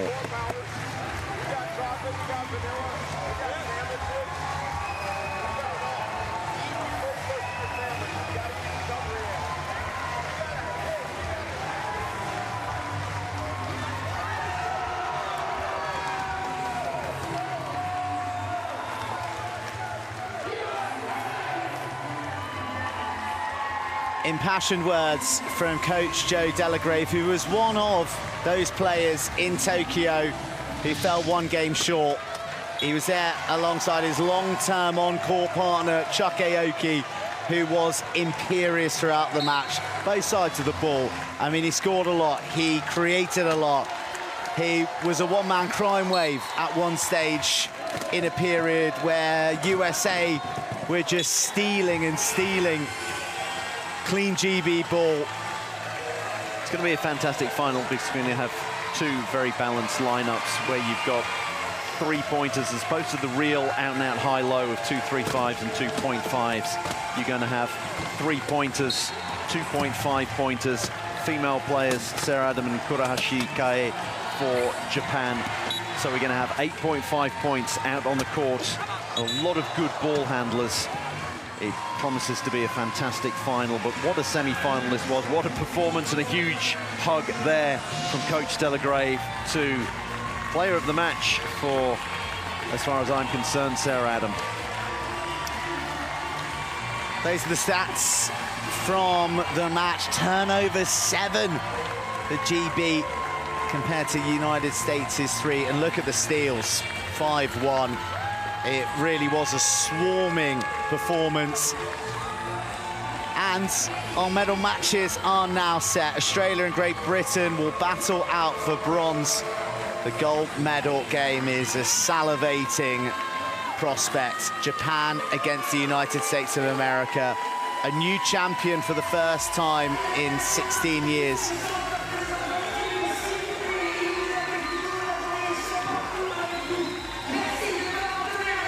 Fans enjoying themselves as the players leave the court. It's been a fantastic session today.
The special session of wheelchair rugby at the Champ de Mars here at Paris 2024. The hosts raised the roof with a comprehensive victory over Germany to book their berth in the 5th place classification final. But the major drama came later as the USA romped home against Great Britain, and they will head to the final against Japan, both vying for gold here at Paris 2024.